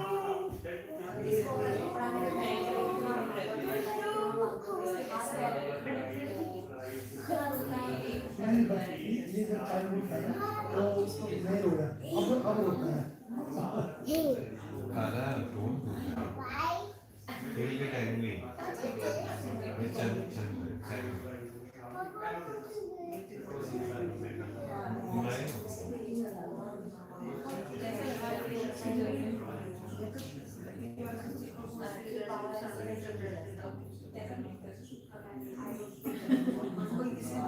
Thank you so much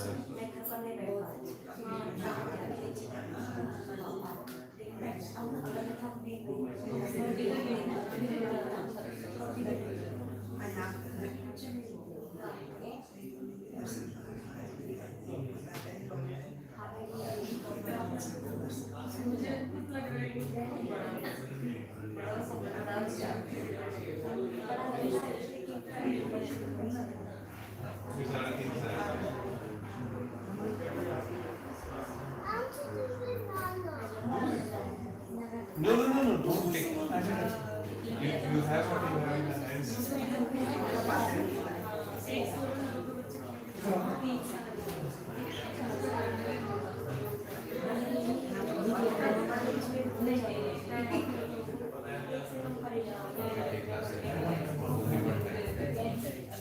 Only one time.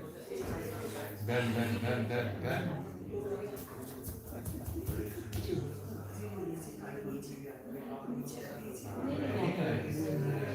Very nice. Narang अच्छा लग रहा है आप खराब कर रहे हैं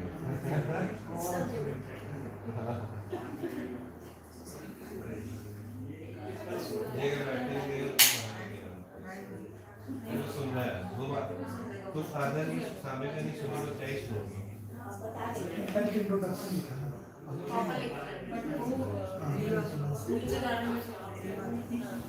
पापा को वैसे कोई इंटरेस्ट नहीं है पहले इंट्रोडक्शन नहीं इंटरेस्ट नेक्स्ट सबसे बड़ा है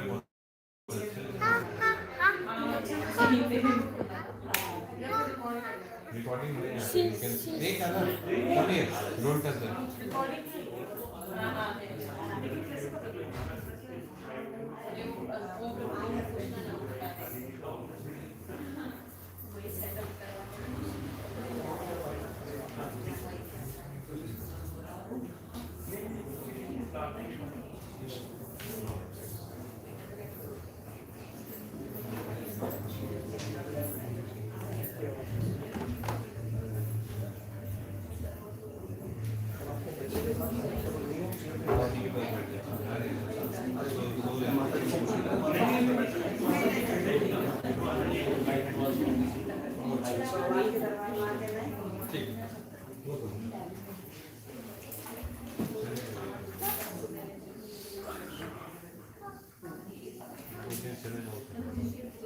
So we continue the next session now.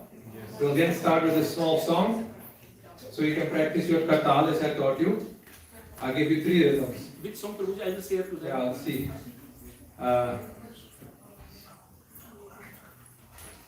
Let's see with just a small song.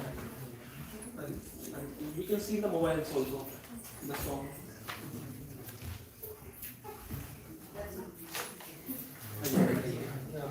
Tumi Sarveshwareshwaraja, Sarveshwareshwara Brajendra Kumar. This is on from Sharanagati.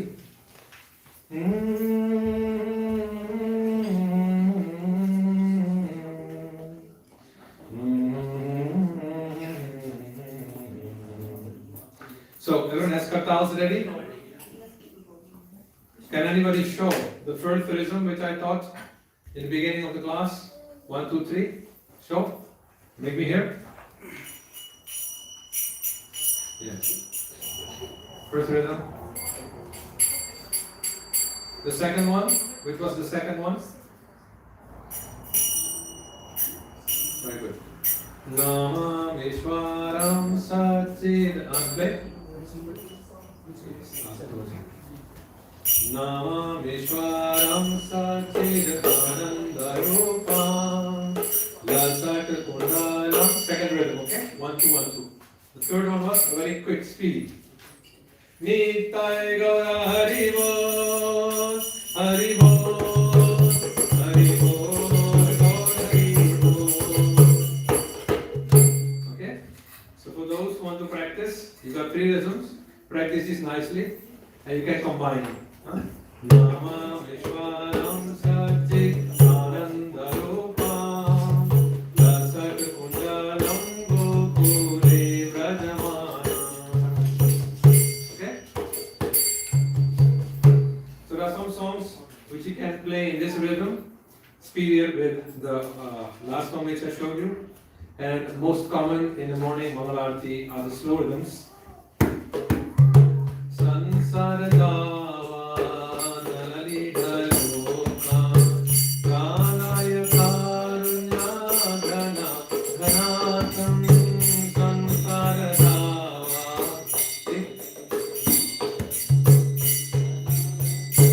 So tomorrow will be Sunday feast. I'm giving a class and I'm going to sing songs. For those who have practiced, you must play. You must play. So, sorry? Guru has to come. You are singing. Yes. I was showing in the beginning of the class, you were not there yet, the rhythms which we use for our daily kirtans. These are only basics. 1, 2, 3. Chung, chung, chung. Chintamani. Play. Play. Chintamani. Prakar Sadmashu. Kalpa Vriksha. Lakshabhiteshu. Surabhiravipalantam Lakshmi Sahasra Satasambhrama Sevyamanam Govindam Adi Purusham Samaham Bhajami. Anybody has this recording by Prabhupada? You listening sometimes to Prabhupada singing? He's singing from Golok, right? So the raga, the style, everything is from Golok. So in this way you can also learn a little bit. So we continue now with another song. Tumi Sarveshwareshwaro Brajendra Kumaro. So if you have a mobile, you're allowed to use your mobile and program with this song. This is from Sharanagati, the signs of surrender. And Bhaktivinoda Thakur has written this song. It's a beautiful song. How everything is controlled and directed by Krishna. And I expect you to sing along because we're practicing here. No problem if you make a mistake.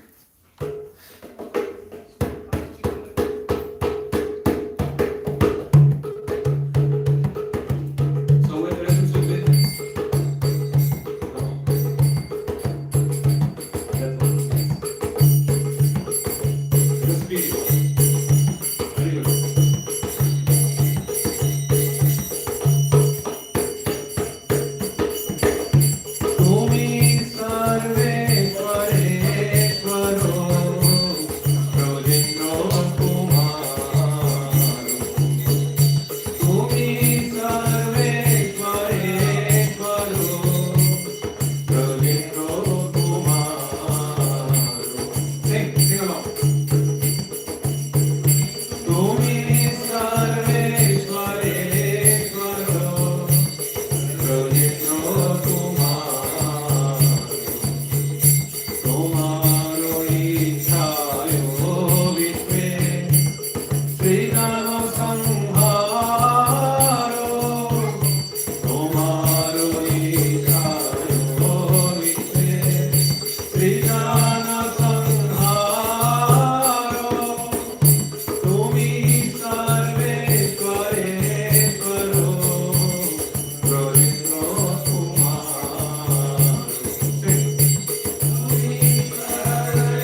Tomorrow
Yes, yes. right? You can change the cover because I put it in Dutch. Vaishnava liedboek. It's in Dutch language. So you can put liedbücher, right? Or songbook. Okay? For the rest, it's all in English. So this is a beautiful song explaining how Krishna is the controller of everything by Bhaktivinoda Thakur. So, we're going to read about the Mahatmya. Sie haben keine Spiegel gebracht. It's okay, it's okay. So, what we discussed in the first session sounds like, okay, it's good, but what is the benefit of all of this? So, in page 10, the benefits are described. A Vaishnava is a dosadarshi. A Vaishnava never sees faults on others.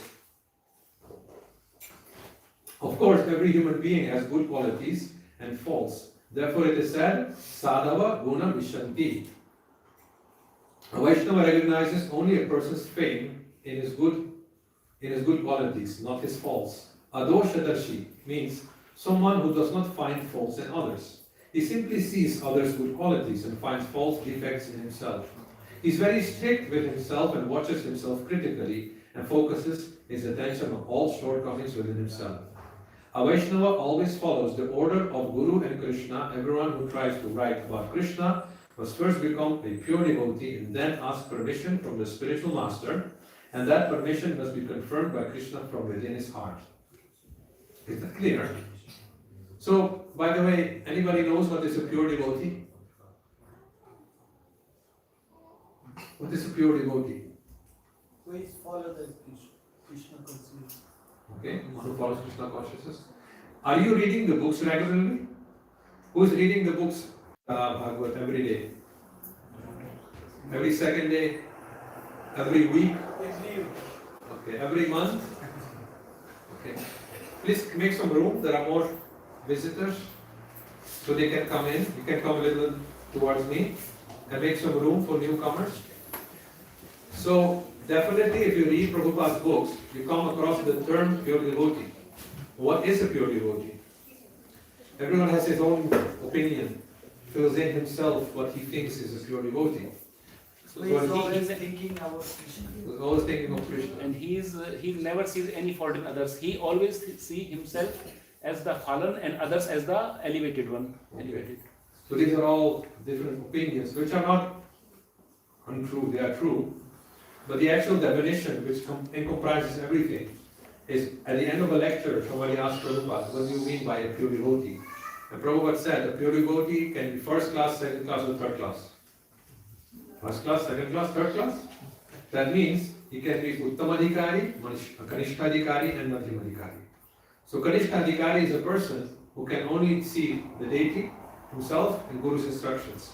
And he doesn't care for anybody else. That's the Kanishthadhikari. He's also called the Prakrita Bhakta, because he only can see Prakriti. So, that can also be a pure devotee. Why? If his motivations are pure, I want to serve Krishna, not for my benefit, but for his pleasure, that motivation is clear. It's pure. He's a pure devotee. A Madhyamadhikari, he sees himself, he sees Ishvara, the Supreme Lord, he sees also other devotees and the love of the devotees in their heart for Krishna. He makes friendships with those who are equal. He gives respects for those who are senior. He gives blessings, he gives help to those who are less advanced. And he avoids those who are envious. This is a Madhyamadhikari. But if his motive is pure, he's a pure devotee. The Uttamadhikari, he sees how Krishna is in everyone's heart. How Krishna is within every atom. And accordingly, he deals with that. Krishna Bhava. Sthavaram jangam na dekhe, dekhe taramurti, sarvatra ishtatar ishta devaspurti. He doesn't see inner objects or living objects, he sees Krishna in everything. That's a Uttamadhikari. He's also a pure devotee. Right? So generally we think of the pure devotee as the last one only. But it's not how Prabhupada defines it. Yes, there is distinctions. Like I said, Kanishthadhikari, beginner, Madhyamadhikari in between, and Uttamadhikari. But the pure devotee, when Prabhupada says, he refers to any of these categories. Which is logical. if a Kanishta Adhikari, a beginner, cannot have a pure motivation, he cannot advance. That would mean you cannot advance beyond Kanishta. So that is not logical. Logical is that when the motivation is pure, Krishna helps him to advance further. Because in the beginning, one cannot feel the love of somebody else for Krishna. Right? In the beginning, thinks, what's this person? Comes in, does this, it's all dikhava, it's all external. Sometimes we think like this, irritated in the mind. They will tend to learn, when we come to learn about the person, oh, he's actually very much in love with Krishna. When you can see that, feel that love of the other with Krishna, then one recognizes Krishna and his devotees. The Kanishta cannot recognize the devotees, only Krishna, and not the devotees. The second one can recognize the devotees, and the third one can recognize Krishna, the devotees, and everything else also, like that. So when you read Prabhupada's books next time, now you know what pure devotee means. Otherwise some confusion comes up. I want to have a guru should be pure devotee. It's true. But what kind of pure devotee? First class, second class, or third class? First class, right? Uttam Adhikari. So understand that. These terminologies are given and they are throughout Prabhupada's books. And he came up in the 11th canto in the discussion with the Yogendras to Nini Maharaj. There these terms are coined first. Kanishta Adhikari, Madhyam Adhikari, and Uttam Adhikari. Okay? So that's important to know. Then we continue Vaishnava etiquette with the same set of mind. If you make your own terminology, you might lose, you might get out of track when you read Prabhupada's books. So now you have to know what a pure devotee means. What is a Mahabhagat? Uttam Adhikari, you know? What is a Mahabhagat? Is he Kanishta, Madhyam, or Uttam? Uttam. Oh, very good. Can anybody mention how many Mahabhagats are there? Which are named actually in Prabhupada's books? Okay, 12 Mahajan? Very good. 12 Mahajan. 12 Mahabhagatas, 12 Mahajans are mentioned. They are all on the level of Uttam Adhikari. Swayambhu Narada Shambhu Kumar Kapil Munu Prahlada Janaka Vishnu Halli Vyasaki Royam. Swayambhu means Brahma, Narada and Shambhu, Shiva. Kumara, the four Kumaras, Kapila, Muni, is Vishnu himself, Manu Maharaj. Prahlad is a Mahabhagat. Janaka Maharaj, the father of Mother Sita. Bali Maharaj, Vyasaki, the son of Vyasdev, Shukadeva Goswami, and Vayam, V, which means Yamaraj. Okay? So these terminologies should be clear. Then you can understand Prabhupada's books properly. Okay? Any questions on this? Okay, now it is clear. Anybody has a book here? Who has a book? Okay, read the next paragraph. Sanatana Goswami, can you read? Loud? Sanatana Goswami followed the instruction of Sri Chaitanya. Listen carefully. And wrote a book about Vaishnava etiquette. This book is the handbook that guides the activities of the Vaishnava. The Hari Bhakti Vilas describes Vaishnava etiquettes as the behavior of a pure Vaishnava.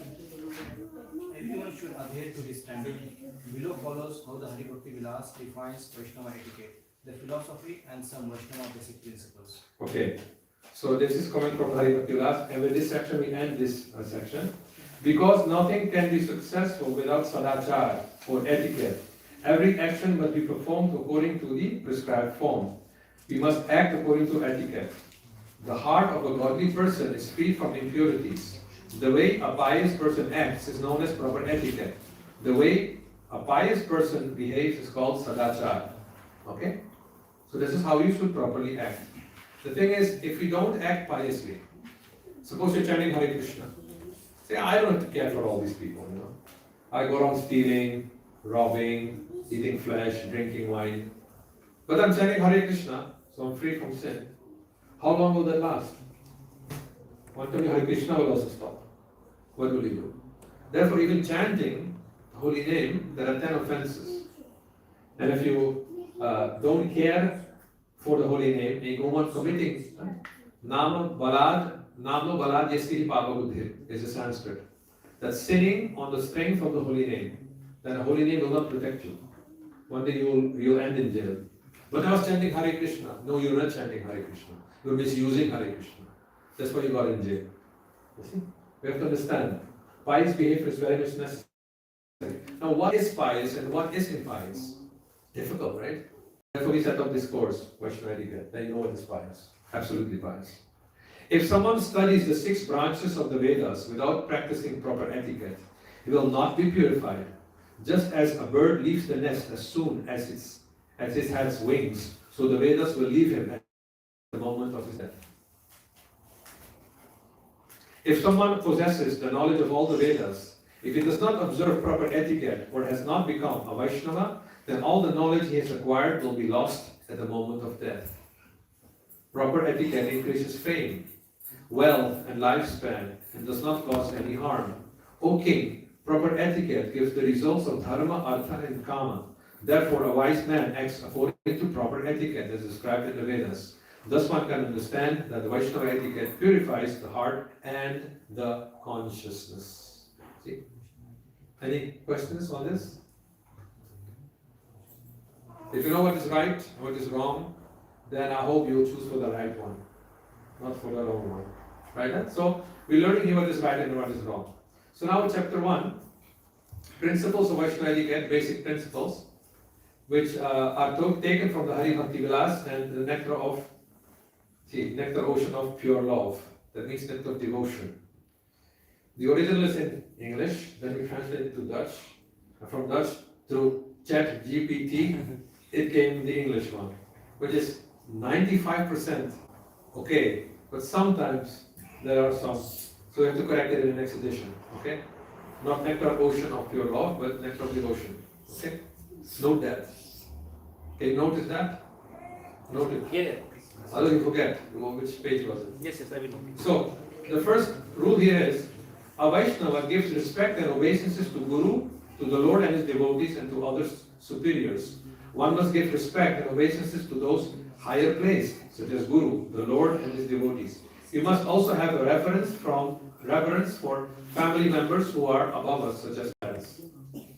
So, it is obvious that when you become a devotee, yes, you pay obeisances to Krishna, but not to devatas, and not to anybody who's not a devotee. Is that correct? No.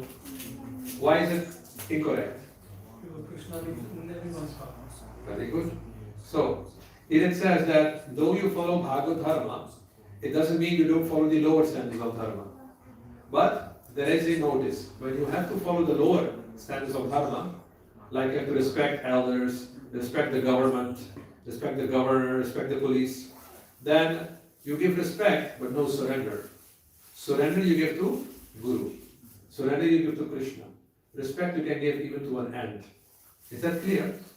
Therefore, there is social respect and there is spiritual respect. Social respect we give to everyone. Spiritual respect we give only to those who deserve it. Is that clear? Yeah. So there is no problem. Why Prahlad was touching the feet of Hiranyakashipu? That was social respect, not spiritual surrender. Spiritual surrender was for Narada. That who could say, my dear father, Matirna Krishne Paratasvatova Mitho Vipadyeta Grihavratanam Anthayatam Nirupaniyaman Tepi Shatantra Puridam Vibhadha. Hiranyakashipu didn't like this philosophy. It is Bhagavad philosophy. He wanted everyone to chant 60 rounds of Hiranyakashipu, Hiranyakashipu, Hiranyakashipu, Hiranyakashipu. That was his philosophy, right? It didn't work. So, Prahlad didn't give any surrender. He gave respect to his father. So, when you deal with your family members, who might be not happy that you are a Vaishnava, you know? Like Amoga said, Dud. What did he say? What is that? What did he say? Dud. Na kichukka. I forgot his name. Amoga was an envious person towards Chaitanya Mahaprabhu. And he also tried to find fault with Mahaprabhu himself. Sannyasi! Is that the sannyasi? Look how big he is eating, how much he's eating. Trying to fault with Mahaprabhu. Dut. Kichukam kormonai, Dima nishi ka likhai, and haribol, haribol. That means, they don't do anything, you know. They don't any job, no any work. You know, day and night they're just eating and doing haribol, haribol. This is how somebody who's a non-Vaishnava might look and Vaishnavas with ISKCON. Dur, kichu kaam kormo nai, diwani shi khali khai, or bahutule haribol. Which has been there since Chaitanya Mahaprabhu's time, right? Those who are envious were saying like this. I spoke it in Bengali, the original language. The original language of Amogha. Amogha was the son-in-law of Sarvabhauma Bhattacharya. Sarvabhauma Bhattacharya understood Mahaprabhu to be the Supreme Lord. When he used to feed Mahaprabhu, he would stand there with a stick. For who was that stick? If Amogha by chance would come in, then one time he was absent, Sarvabhauma Bhattacharya. Then Amogha came, and he saw nobody standing, and he said, Sannyasi, go bishi kache. See how fat he is, how big he is. And Mahaprabhu felt very much, he was eating very little. And Sarvabhauma Bhattacharya was so much sorry in his heart that he failed to guard against Amogha. Because he knew, the same Mahaprabhu is Jagannath, he's eating 56 preparations a day. And I can feed him only this little, and this Amogha rascal comes and tells him to eat less.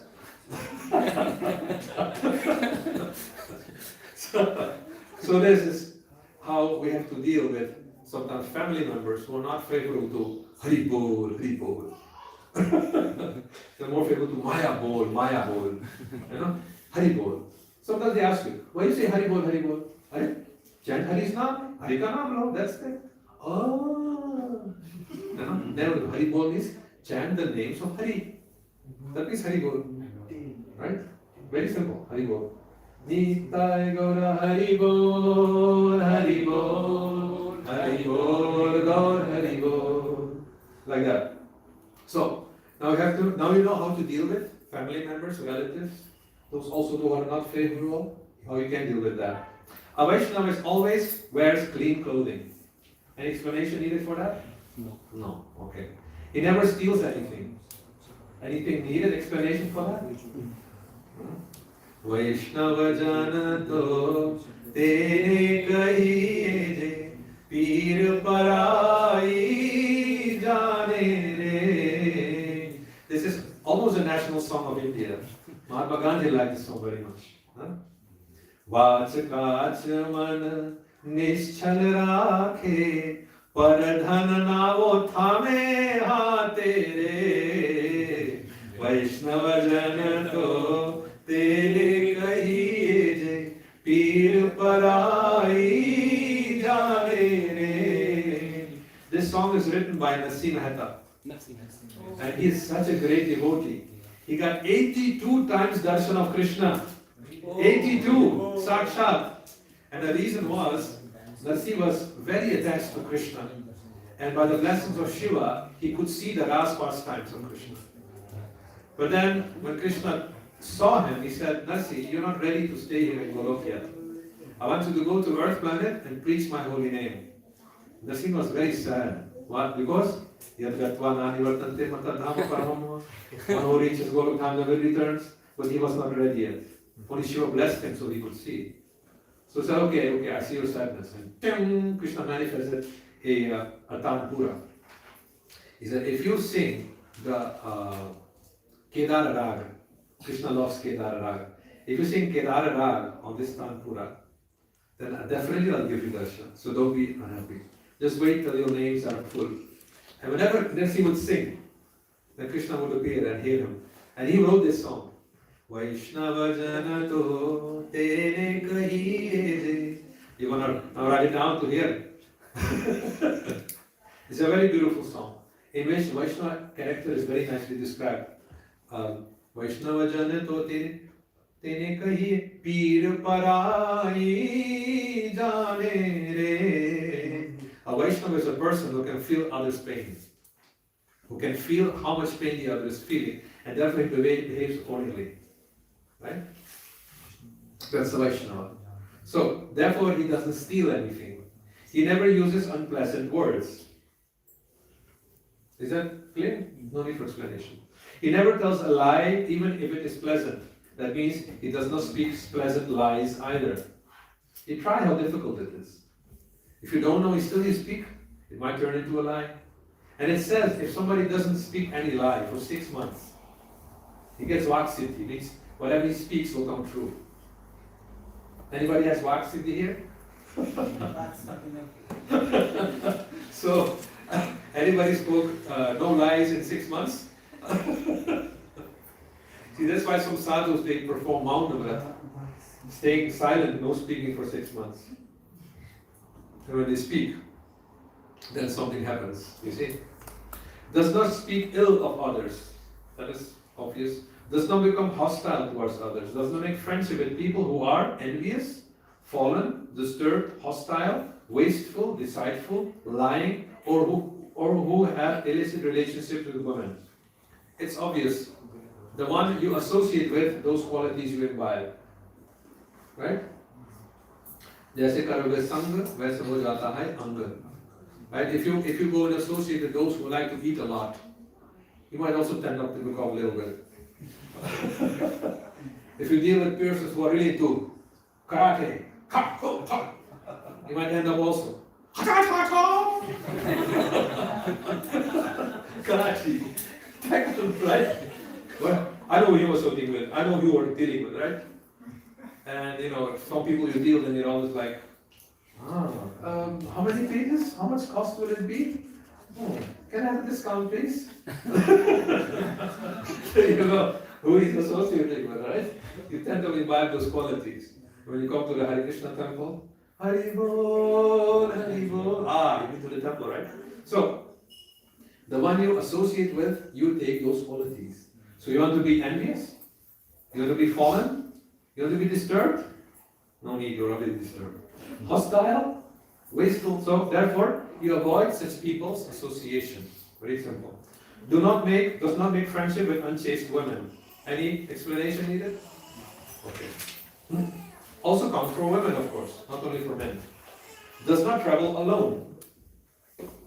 When you travel alone, especially brahmacharis, and you don't know what area you're traveling in, and there are so many advertisements, like in your Köln, and they're not meant for brahmacharis, what will happen to you? You fall in Maya. So now, to get shelter from each other, it's better to be with two. For ladies, it's obvious, you don't travel alone, because the world is not safe for women alone. Right? So like that, does not travel alone. If you can't travel with two, if it's too expensive and you cannot, then you might travel. One does not sneeze or yawn without hand before the mouth. So, ha-choo. So, ha-choo. What do you do like this? Okay? Ha-choo. Okay? And when also when you yawn, you do something like this. It says when you're in a mode of sleep, sleep means ghosts. Ghosts might enter. That's the actual reason. So then you snap your fingers or you cover. Like that. This is the gentleman way for a Vaishnava to deal. Okay? Does not laugh loudly. Not like that. Okay? A Vaishnava doesn't laugh like that. So I had to show what not to do sometimes. Okay? You might smile, you might laugh, but not extremely that the glass breaks or that the door falls out of the. Okay? Does not laugh loudly. Does not let out loud winds. Especially in a temple. Especially etiquette in India. You see, sometimes people they stand up and they go out of the room, out of the temple. Generally it's because they have some stomach gas to release. You don't do it in a temple. Now you know, okay? No more. Like that. Does not let out loud wind.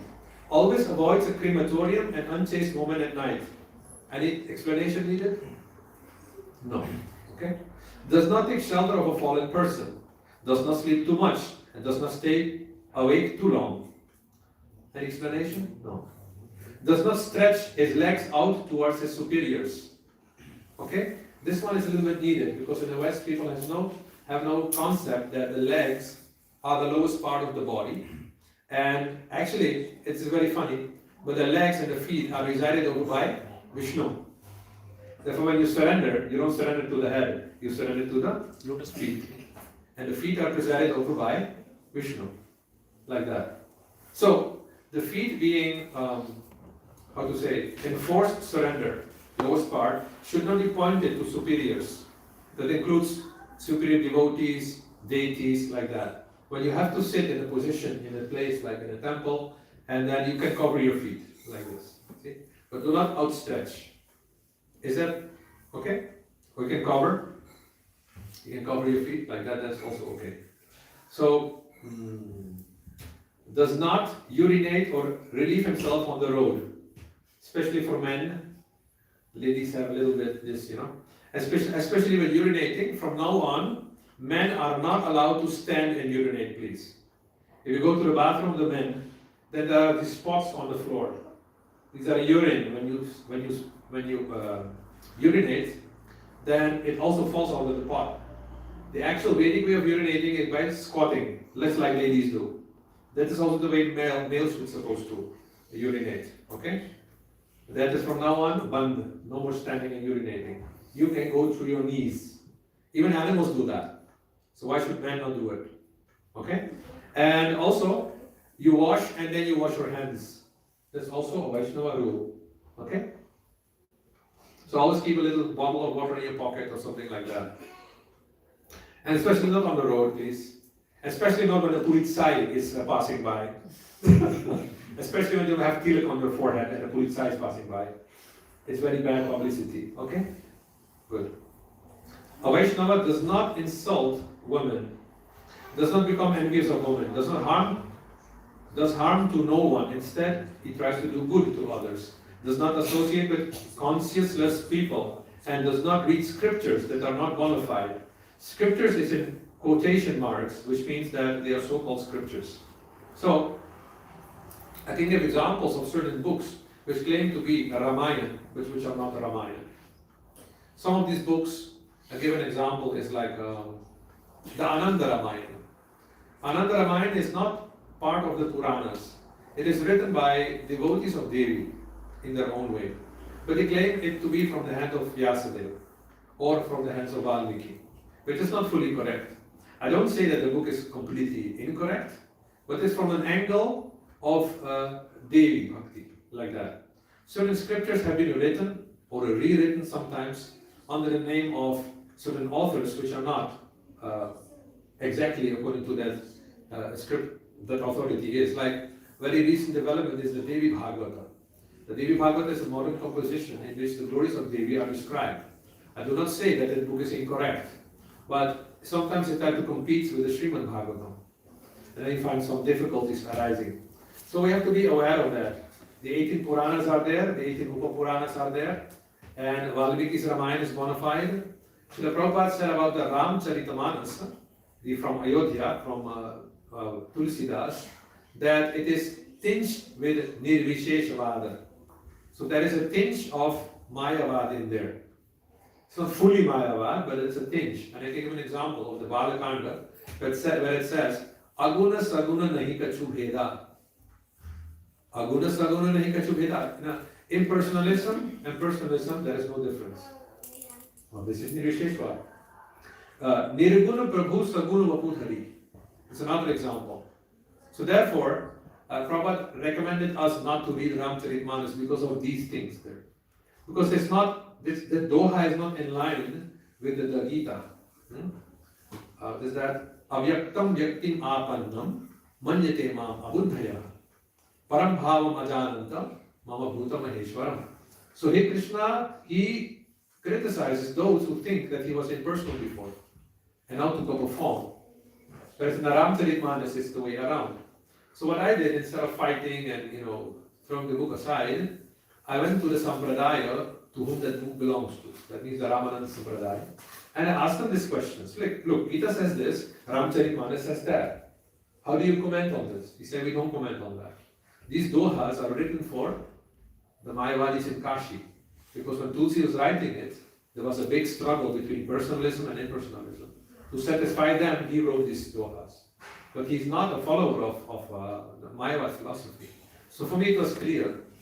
So when anybody wants to speak on Ramcharitmanas, avoid these dohas which are not meant for Vaishnavas. Is that clear?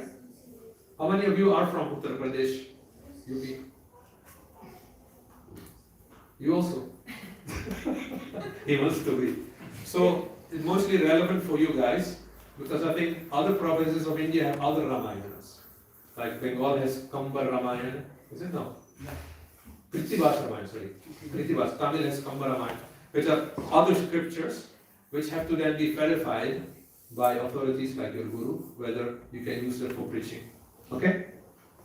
So sometimes some scriptures are scriptures, but they are not actually scriptures, because they're not in line with Vedavyas's conclusions. So, one of them, of course, is famous, is Shankara's Advaitavada, the books which Shankaracharya wrote on philosophy. So now, Shankara is a very great example of a great devotee who we respect so much, but not his books. He's the one who wrote the famous verse, Vasudeva Sutam Devam Kansachanuramardanam Devaki Paramanandam Krishnam Mande Jagadgurum. He respects Krishna as the universal guru, but he's a follower of formlessness. He's also wrote the Ganga Stuti. He wrote beautiful songs, so he is a devotee, but his mission was to preach, propagate Mayavad philosophy, impersonalism. So therefore, then these books are so-called scriptures. We don't study them, because your bhakti will not increase by that. Okay? Any questions on this? Any disagreements? Okay. A Vaishnava does not deride people who are foolish, disturbed, deeply distressed, malicious, cunning, unfortunate, or fallen. Any questions? No? Okay. He punishes no one except sons, disciples, in order to instruct them. So, when you're a mother or a father, you have to chastise your kids also. But be careful that you chastise them only in order to instruct them. Not because, you went to work and you got fired from there. So then you come home and you beat your kid because of that. Some people do, right? I know some people do that because they're frustrated. They will use their kids to throw their frustration on. Be careful with that. A Vaishnava takes bath after shaving, copulation, and after visiting a crematorium. So bath after shaving is obvious, copulation is obvious, and after visit a crematorium. The crematorium, where bodies are burned, is giving you mental contamination. And by taking a bath, you hope to become relieved from that. Otherwise, if the contamination lasts for many days, for Brahmanas the contamination is 12 days, Kshatriyas I think is 15 days, Vaishyas is 21 days, and Shudras is 30 days. Then you don't enter holy places or don't partake in pujas. So these are karmakanda rules, but a Vaishnava is supposed to be above those. So though you take bath after going to crematorium, you can still go to the temple and do puja if you are an initiated Vaishnava. Any questions on this? Yes. Japa on that day or Sorry? Japa? Sorry? How about the Japa? Everything you can do.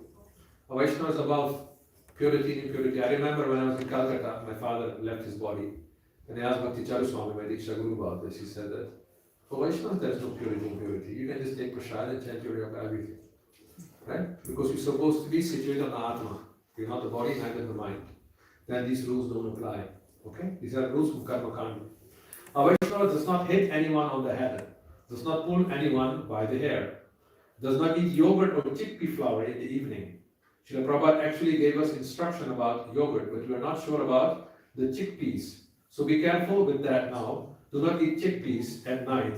In the morning they are good, but not in the evening. This has to do with producing heat in the body.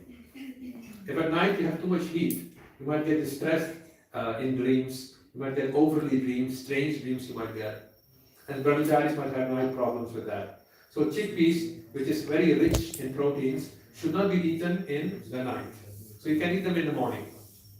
Similarly with serving, anybody knows when you eat chana or chickpeas, that it creates a lot of heat in the body. So in the winter they are okay, but don't eat pakoras made from chickpea flour at night. They'll give you problems, If it is -10 outside, yes, you can do. Like in Bharat, they make kachoris, which are small, but in the winter they make kachoras, this big. And they eat it with makhan. Because it's almost it's 3 degrees in the morning, it's shivering cold. So then you eat good to remain warm. Okay? Any questions on this? So that means if you want to be a good yogi, you also should watch your food. Now these are only some rules. You should check your own body, how different foods affect your body. And then some things you might avoid, some things you might take. Okay? Do that, it's important. Food regulation regulates your bodily constitution, regulates your mind, regulates your japa. Okay? A Vaishnava is, if someone insults a Vaishnava, he leaves the place silently. Okay? Any questions on this? Okay. And that Vaishnava never praises himself. He never looks at a naked woman or man. Also not on internet and on your mobile, please. Okay? Even if they come unexpected. Therefore, I have no mobile. I don't like that. Especially on the mobile and on internet, they're taking women's forms to praise something. If it is baked beans, they put a woman next to it. If it is some cream, then it's a woman to put there. All the time they use them. Isn't it? Yes. You never see a man being used for baked beans or something like that. No. Isn't it? So be aware that looking at the woman, especially for men, it affects the mind. Women, it might be less. Therefore, I propound that iPhones can be used by women, but not by men. Just like bras will be used by women, not by men. Similarly. You agree with this or not? Because they get less affected. Because their strategy is to entangle the man. Like that. And they use women for that. So, never looks at the naked man or woman. Does not put his food on his lap to eat from. So, put not your food on the lap like this. Raise it a little bit. It says that everything below the navel is contaminated. That means contaminated in consciousness. Okay, you can take bath and you're pure. But still, on the puja, when you do puja, the ring, the bell, if you ring, it should be above your navel. That's the etiquette. Not like this. No, like this. So also the food is Krishna himself. You don't put it on the lap. You can raise it a little bit, and then you can eat if it is necessary to do like that. That is a gift for the deities. Okay. Vijay Gauradesh, Dayal Nitai. Ki Jai. A Vaishnava does not quarrel with his wife. You know what quarrel means? Verbal fighting. Okay? Any explanation needed? Okay. A Vaishnava does not spit into water, because people sometimes drink from a pond or a lake or a river. One should not spit into that water. Obvious, right? Does not sleep in a temple room. Any explanation needed? Some kids are sleeping. Okay, if it is little babies, fine. But generally, don't sleep in the temple room because it's archana, it's a place for worship. Especially like South Indians, they have mandapams, you know. Like you go to Sri Rangam, you go to South Indian Dravidian temples, then there are beautiful mandapams made. There you can sleep. But the general rule is not in front of the deities directly. Now, having said that, the famous Meera, when she was a little girl, she used to partake in the satsangas and fall asleep in the lap of her Duda, her grandfather. But that gave sanskara also. But generally for men, for those who are adults, if you need to sleep, sleep outside the temple room. Kids, you can bring them so they can have some any questions on this? In addition, sannyasi should bathe 3 times a day. Grihasthas and brahmacharis at least twice a day. Okay? Sannyasis 3 times. Grihasthas and brahmacharis at least twice. In the morning, after waking up, and after having to go to, how to say that? After passing, how do you say that? Long break. Not Lagu Sanka, but Big Sanka. Yeah. Okay, you take bath. Dirgha Sanka. Dirgha Sanka, you call it like that. Long day. Okay, Lagu is Dirgha. Okay. So, after having visited that toilet, you should actually take a bath. Okay? Urinating not, but the rule is there. So then you get 2 times for bathing. Okay? And a bath doesn't have to be all the time with shampoo, right? In the morning you can take shampoo. Why should the next bath can be very simple, very quickly, this water. Because you have to do seva. So not each time you bathe you have to rinse the soap and no. 1 is enough. If it's very hot, it's 45 degrees like in Bharatadesha, yes, then you might use soap 2-3 times a day. Because you're sweating so much that epidermis oil will be restored very quickly. So after we have touched the inside of the mouth or nose, we must wash our hands. Therefore, when you're on the altar, you're not allowed while you're worshipping, even if you are itching your nose, you're not allowed to do that because you're doing puja now. Okay? Clear? Any questions? After we have applied tilak, we must perform archman by saying Om Keshavaya Namaha, Om Narayana Namaha, Om Madhavaya Namaha. Everyone knows how to apply tilak? Look how I'm doing. You have any mirror for me? No mirror. Okay, now without mirror today. With a mobile we can make. Mobile tilak. Don't use stamps. These are for lazy people. Or, toothpicks like that. These are not. I just have to remove my old tilak. I'll show you how to put on a new tilak.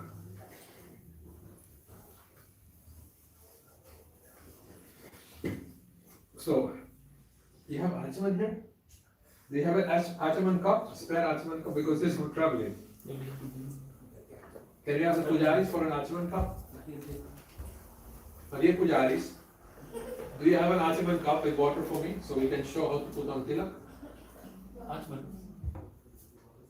A spare one.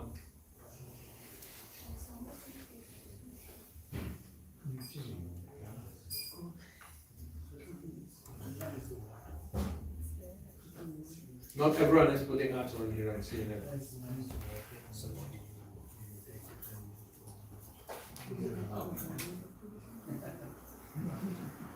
Yes. So this is an Achaman. Panchapatra is called. Small cup and a nice spoon.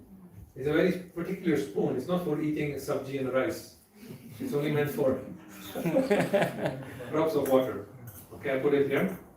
Then there are certain mantras. I don't know if you have learned that, but first you do you left hand, right hand. You make a little bit wet, clean it. Okay.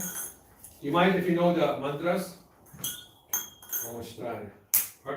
like that, purified, this is optional, not necessary.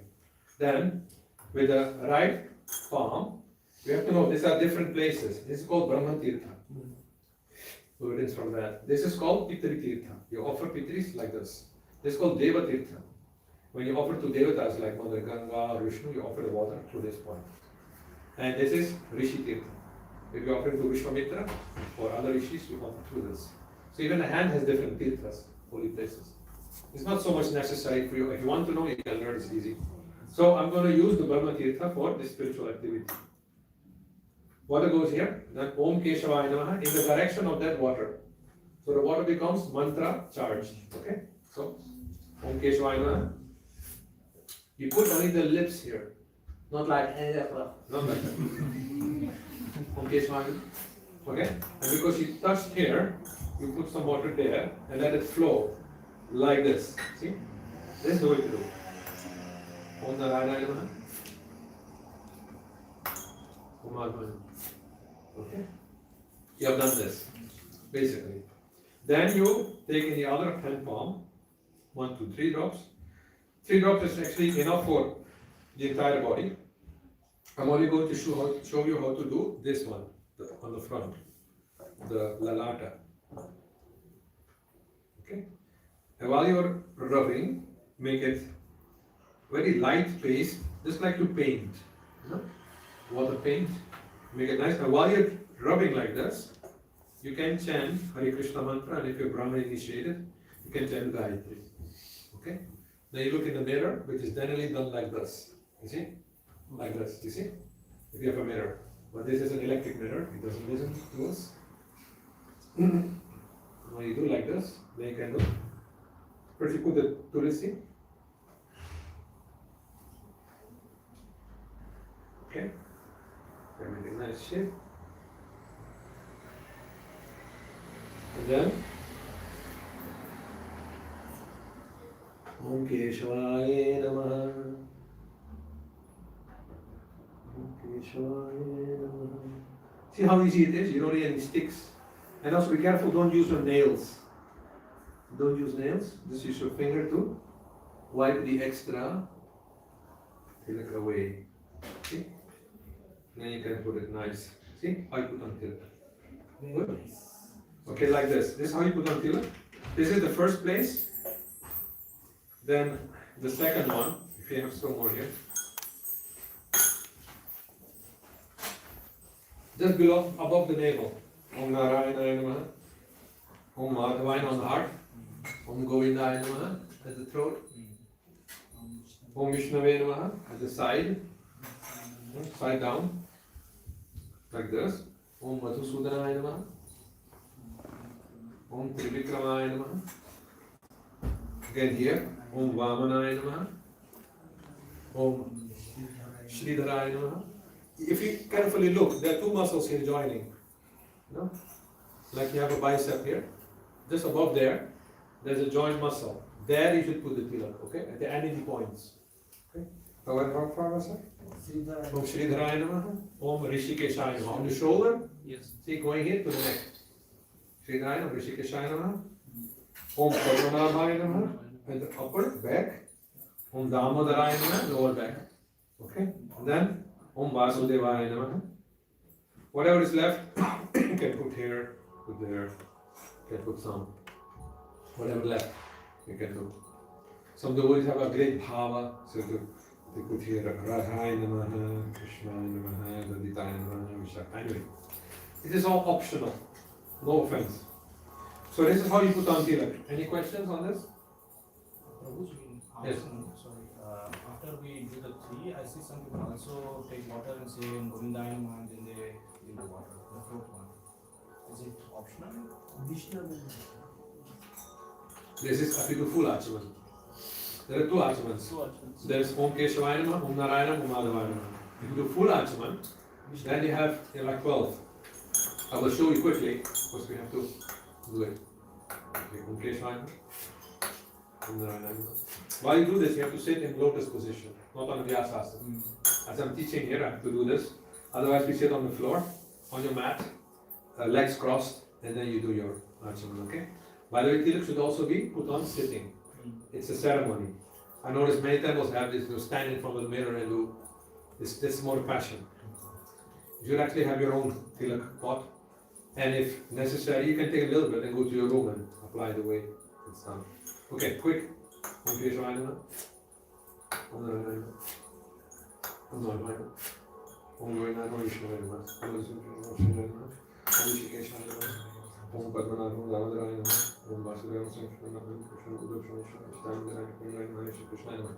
Om Tarishna Paramam Paragam Sara Pashanti Surya Divi Vachakshurata Tamta Vipraso Vipanyamaja Gravadam Sasamindate Vishnu Yat Paramam Param. Repeat. See, you can even do in 10 seconds. It requires practice. We do every day, daily, before Gayatri. It is full achman. It can replace a bath ceremony. You get traveling and there is no, do full achman like this. And you end with this Vishnu Sukta. No, it's not Vishnu Sukta, it's Rig Veda mantra. Rig Veda mantra. Yeah, like that. Okay? That's coming from. So we have only 10 minutes left before Gaura Arati. So we continue. See how far we can come. Tomorrow I want to do Vaishnava dealings. After Gaura Arati 6:30, there will be no 6 Stundan Kirtan. We will continue till 8 o'clock. Is that okay? Yes. With a break in between? Okay. Is it interesting up to now? Yes. Okay. Will you keep coming? Tomorrow also? Tomorrow? 10 o'clock. 10 o'clock in the morning, same temple room, 10 till 1? 10 to 1. Yes. 10 to 1. And 2 o'clock will be Sunday feast. Yes. And then basically we break, we stop with the Vaishnava etikette for time being. So, let me see how much I have to skip. How much we can see further. This is a nice one. Page 18, it says, Basic Principles of Vaishnava Behavior. Yadyapiyo tumiho jagata pavan Tomas Parshe Pavitra Deva Munigan Tathapi Bhakta Sabhava Maryada Rakshana Maryada Palana Hai Sadur Bhushana.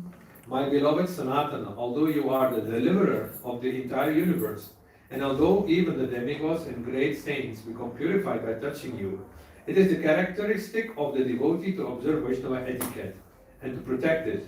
Maintenance of Vaishnava etiquette is the ornament of a devotee. An ornament. It's like this.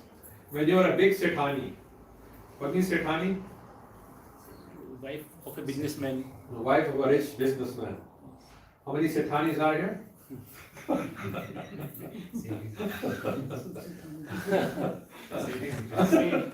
We have said here. Seth, you have Seths. Seth is a Hindi word for businessman. And even Krishna is called Seth. If you go to Rajasthan, they have a song. O mara Seth re Sawariya, main nachota tha thaiya aur thari charna mein dhyan lagaun Shyam. So Shyam is also Seth. So you belong to his caste. Not to worry. He is Seth Sawariya, and you are also a Seth, rich businessman. The wife of a rich businessman is called Sethani.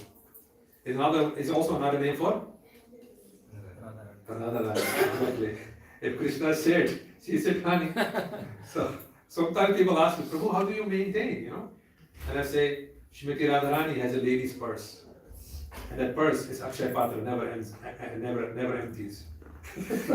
I go to her. She gives from a lady's purse. How many purses are here? Which one belongs to Radharani? Just one purse. There's one purse there. So many ladies have ladies' purses, you see. So this is the thing. So if somebody is very rich, how do you recognize him?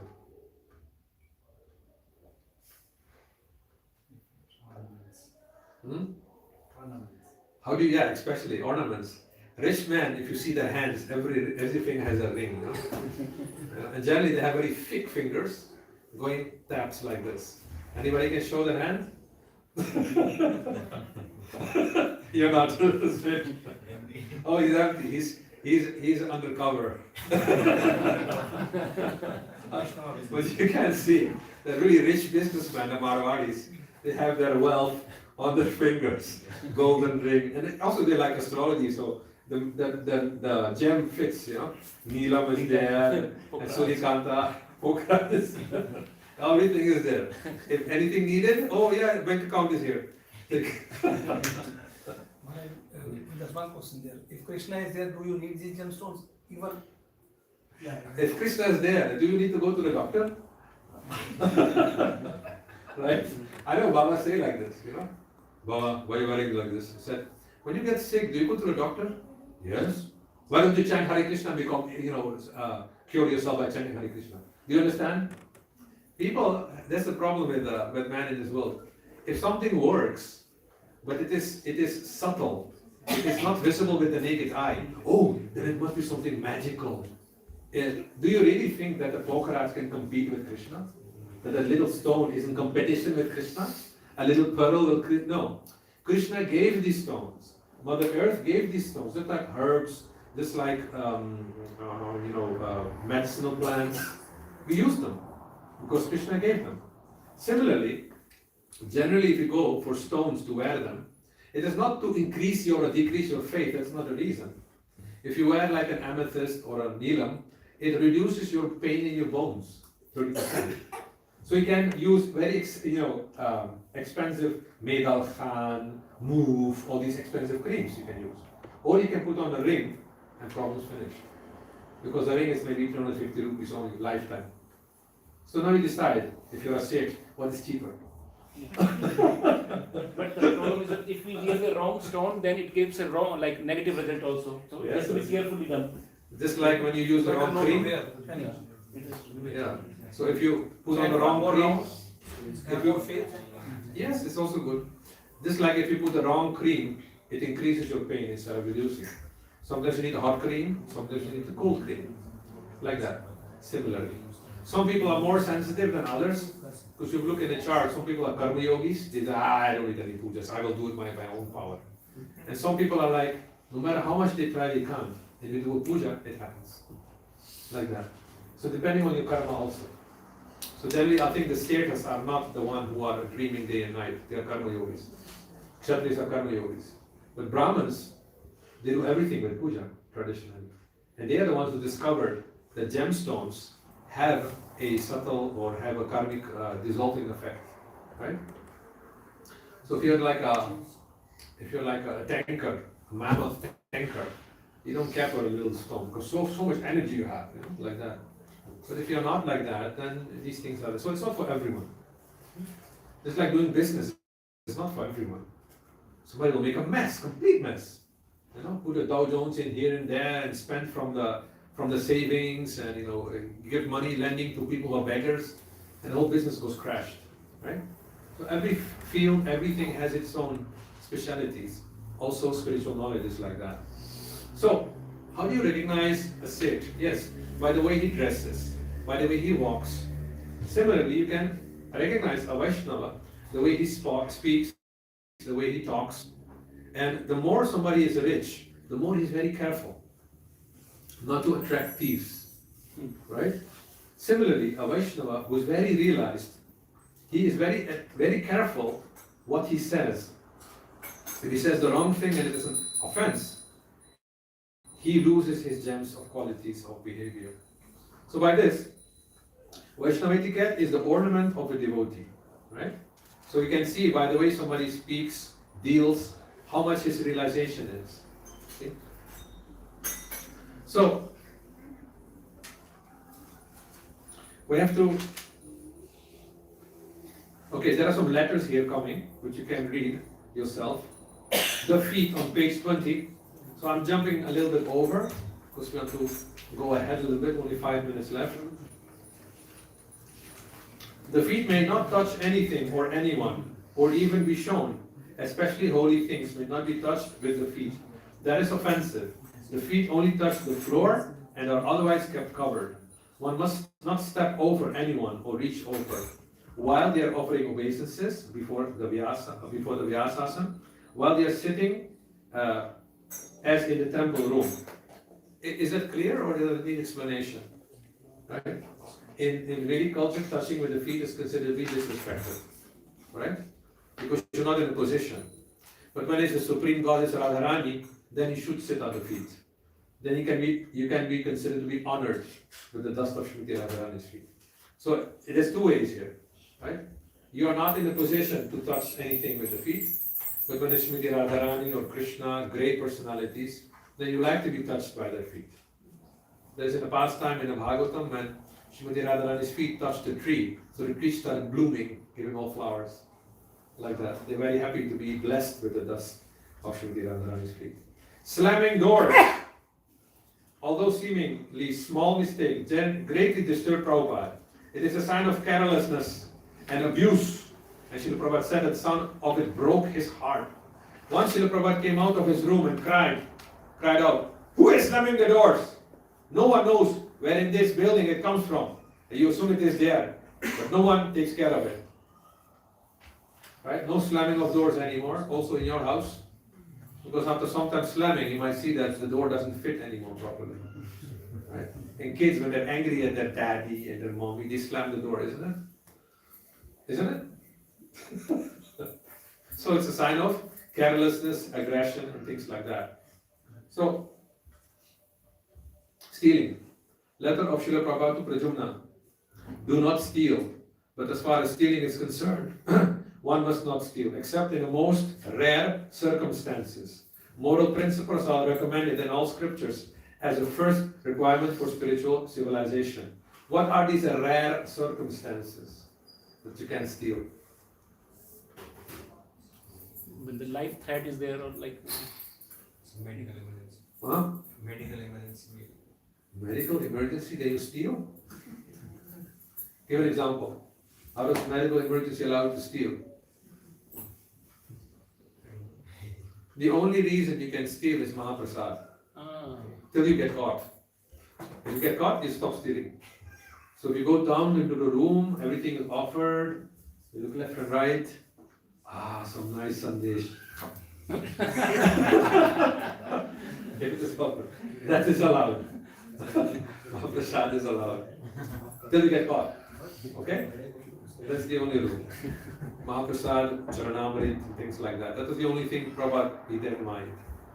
As a matter of fact, one time Prabhupada gave a gulab jamun to some of his disciples. And he was looking, Prabhupada gave me a gulab jamun. So nice, mercy. Ramakrishna took it, a cup. Prabhupada! Prabhupada! Prabhupada said, He's very eager for the mercy. You're not eager. So we have to take a break here because it's 6 o'clock. We go for Gaurarati. So everyone has to stand up, and for half an hour we're going to sing and dance, and then we continue. Okay? Yes. So Prabhupada ki jai.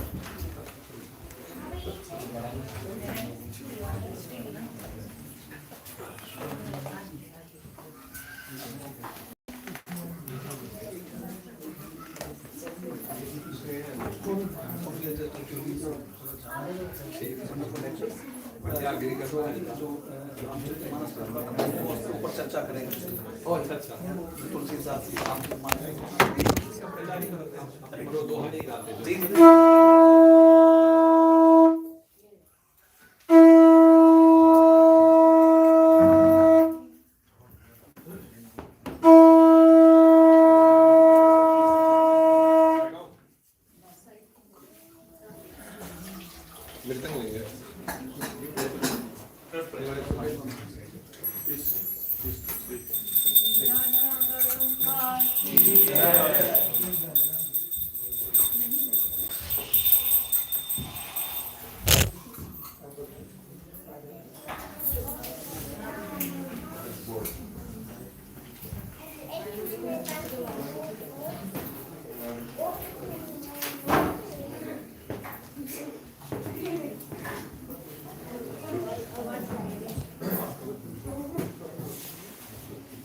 Kiva Jaya Jaya Gaura Chare Aroti Kushoba Kiva Jaya Jaya Gaura Chare Aroti Kushoba Kiva Jaya Jaya Gaura Chare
Amen.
जय विष्णुपाद परमहंस परिव्राज प्राचार्य स्तोत्र सत श्री श्रीमाद भाई चरणारविंद भक्तिरंत स्वामी श्रील प्रभुपाद की ISKCON विभूति founder आचार्य श्रील प्रभुपाद की ISKCON गुरुवृंद की अनंत कोटि वैष्णव वृंद की नामाचार्य श्री हरिदास ठाकुर की श्री रूप श्री सनातन भक्त रघुनाथ श्री गोपाल भट्टदास रघुनाथ सर गोस्वामी प्रभु की प्रेम से कहो श्री कृष्ण चैतन्य प्रभु नित्यानंद श्री अद्वैत गदाधर श्रीवासनि श्री गौर भक्त वृंद की श्री श्री राधा कृष्ण गोप गोपीनाथ श्याम कुंड राधा कुंड गिरि गोवर्धन की वृंदावन धाम की मथुरा धाम की नवद्वीप मायापुर धाम की जगन्नाथपुरी द्वारका धाम की इस्कॉन गौरदेश की गंगमाई जमुनमाई की भक्ति देवी तुलसी महारानी की हरिनाम संकीर्तन यज्ञ की श्री प्रभुपाद ट्रांसलेंट बुक डिस्ट्रीब्यूशन की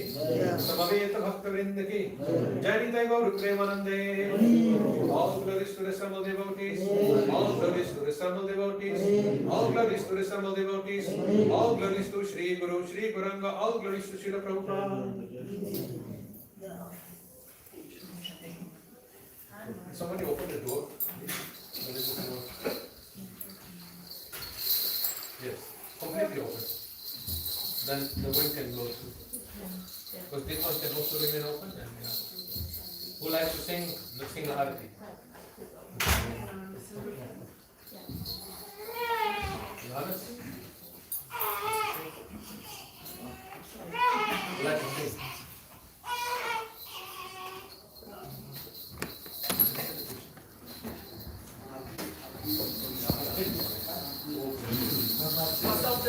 I want to announce that there is enough prasadam for everyone. So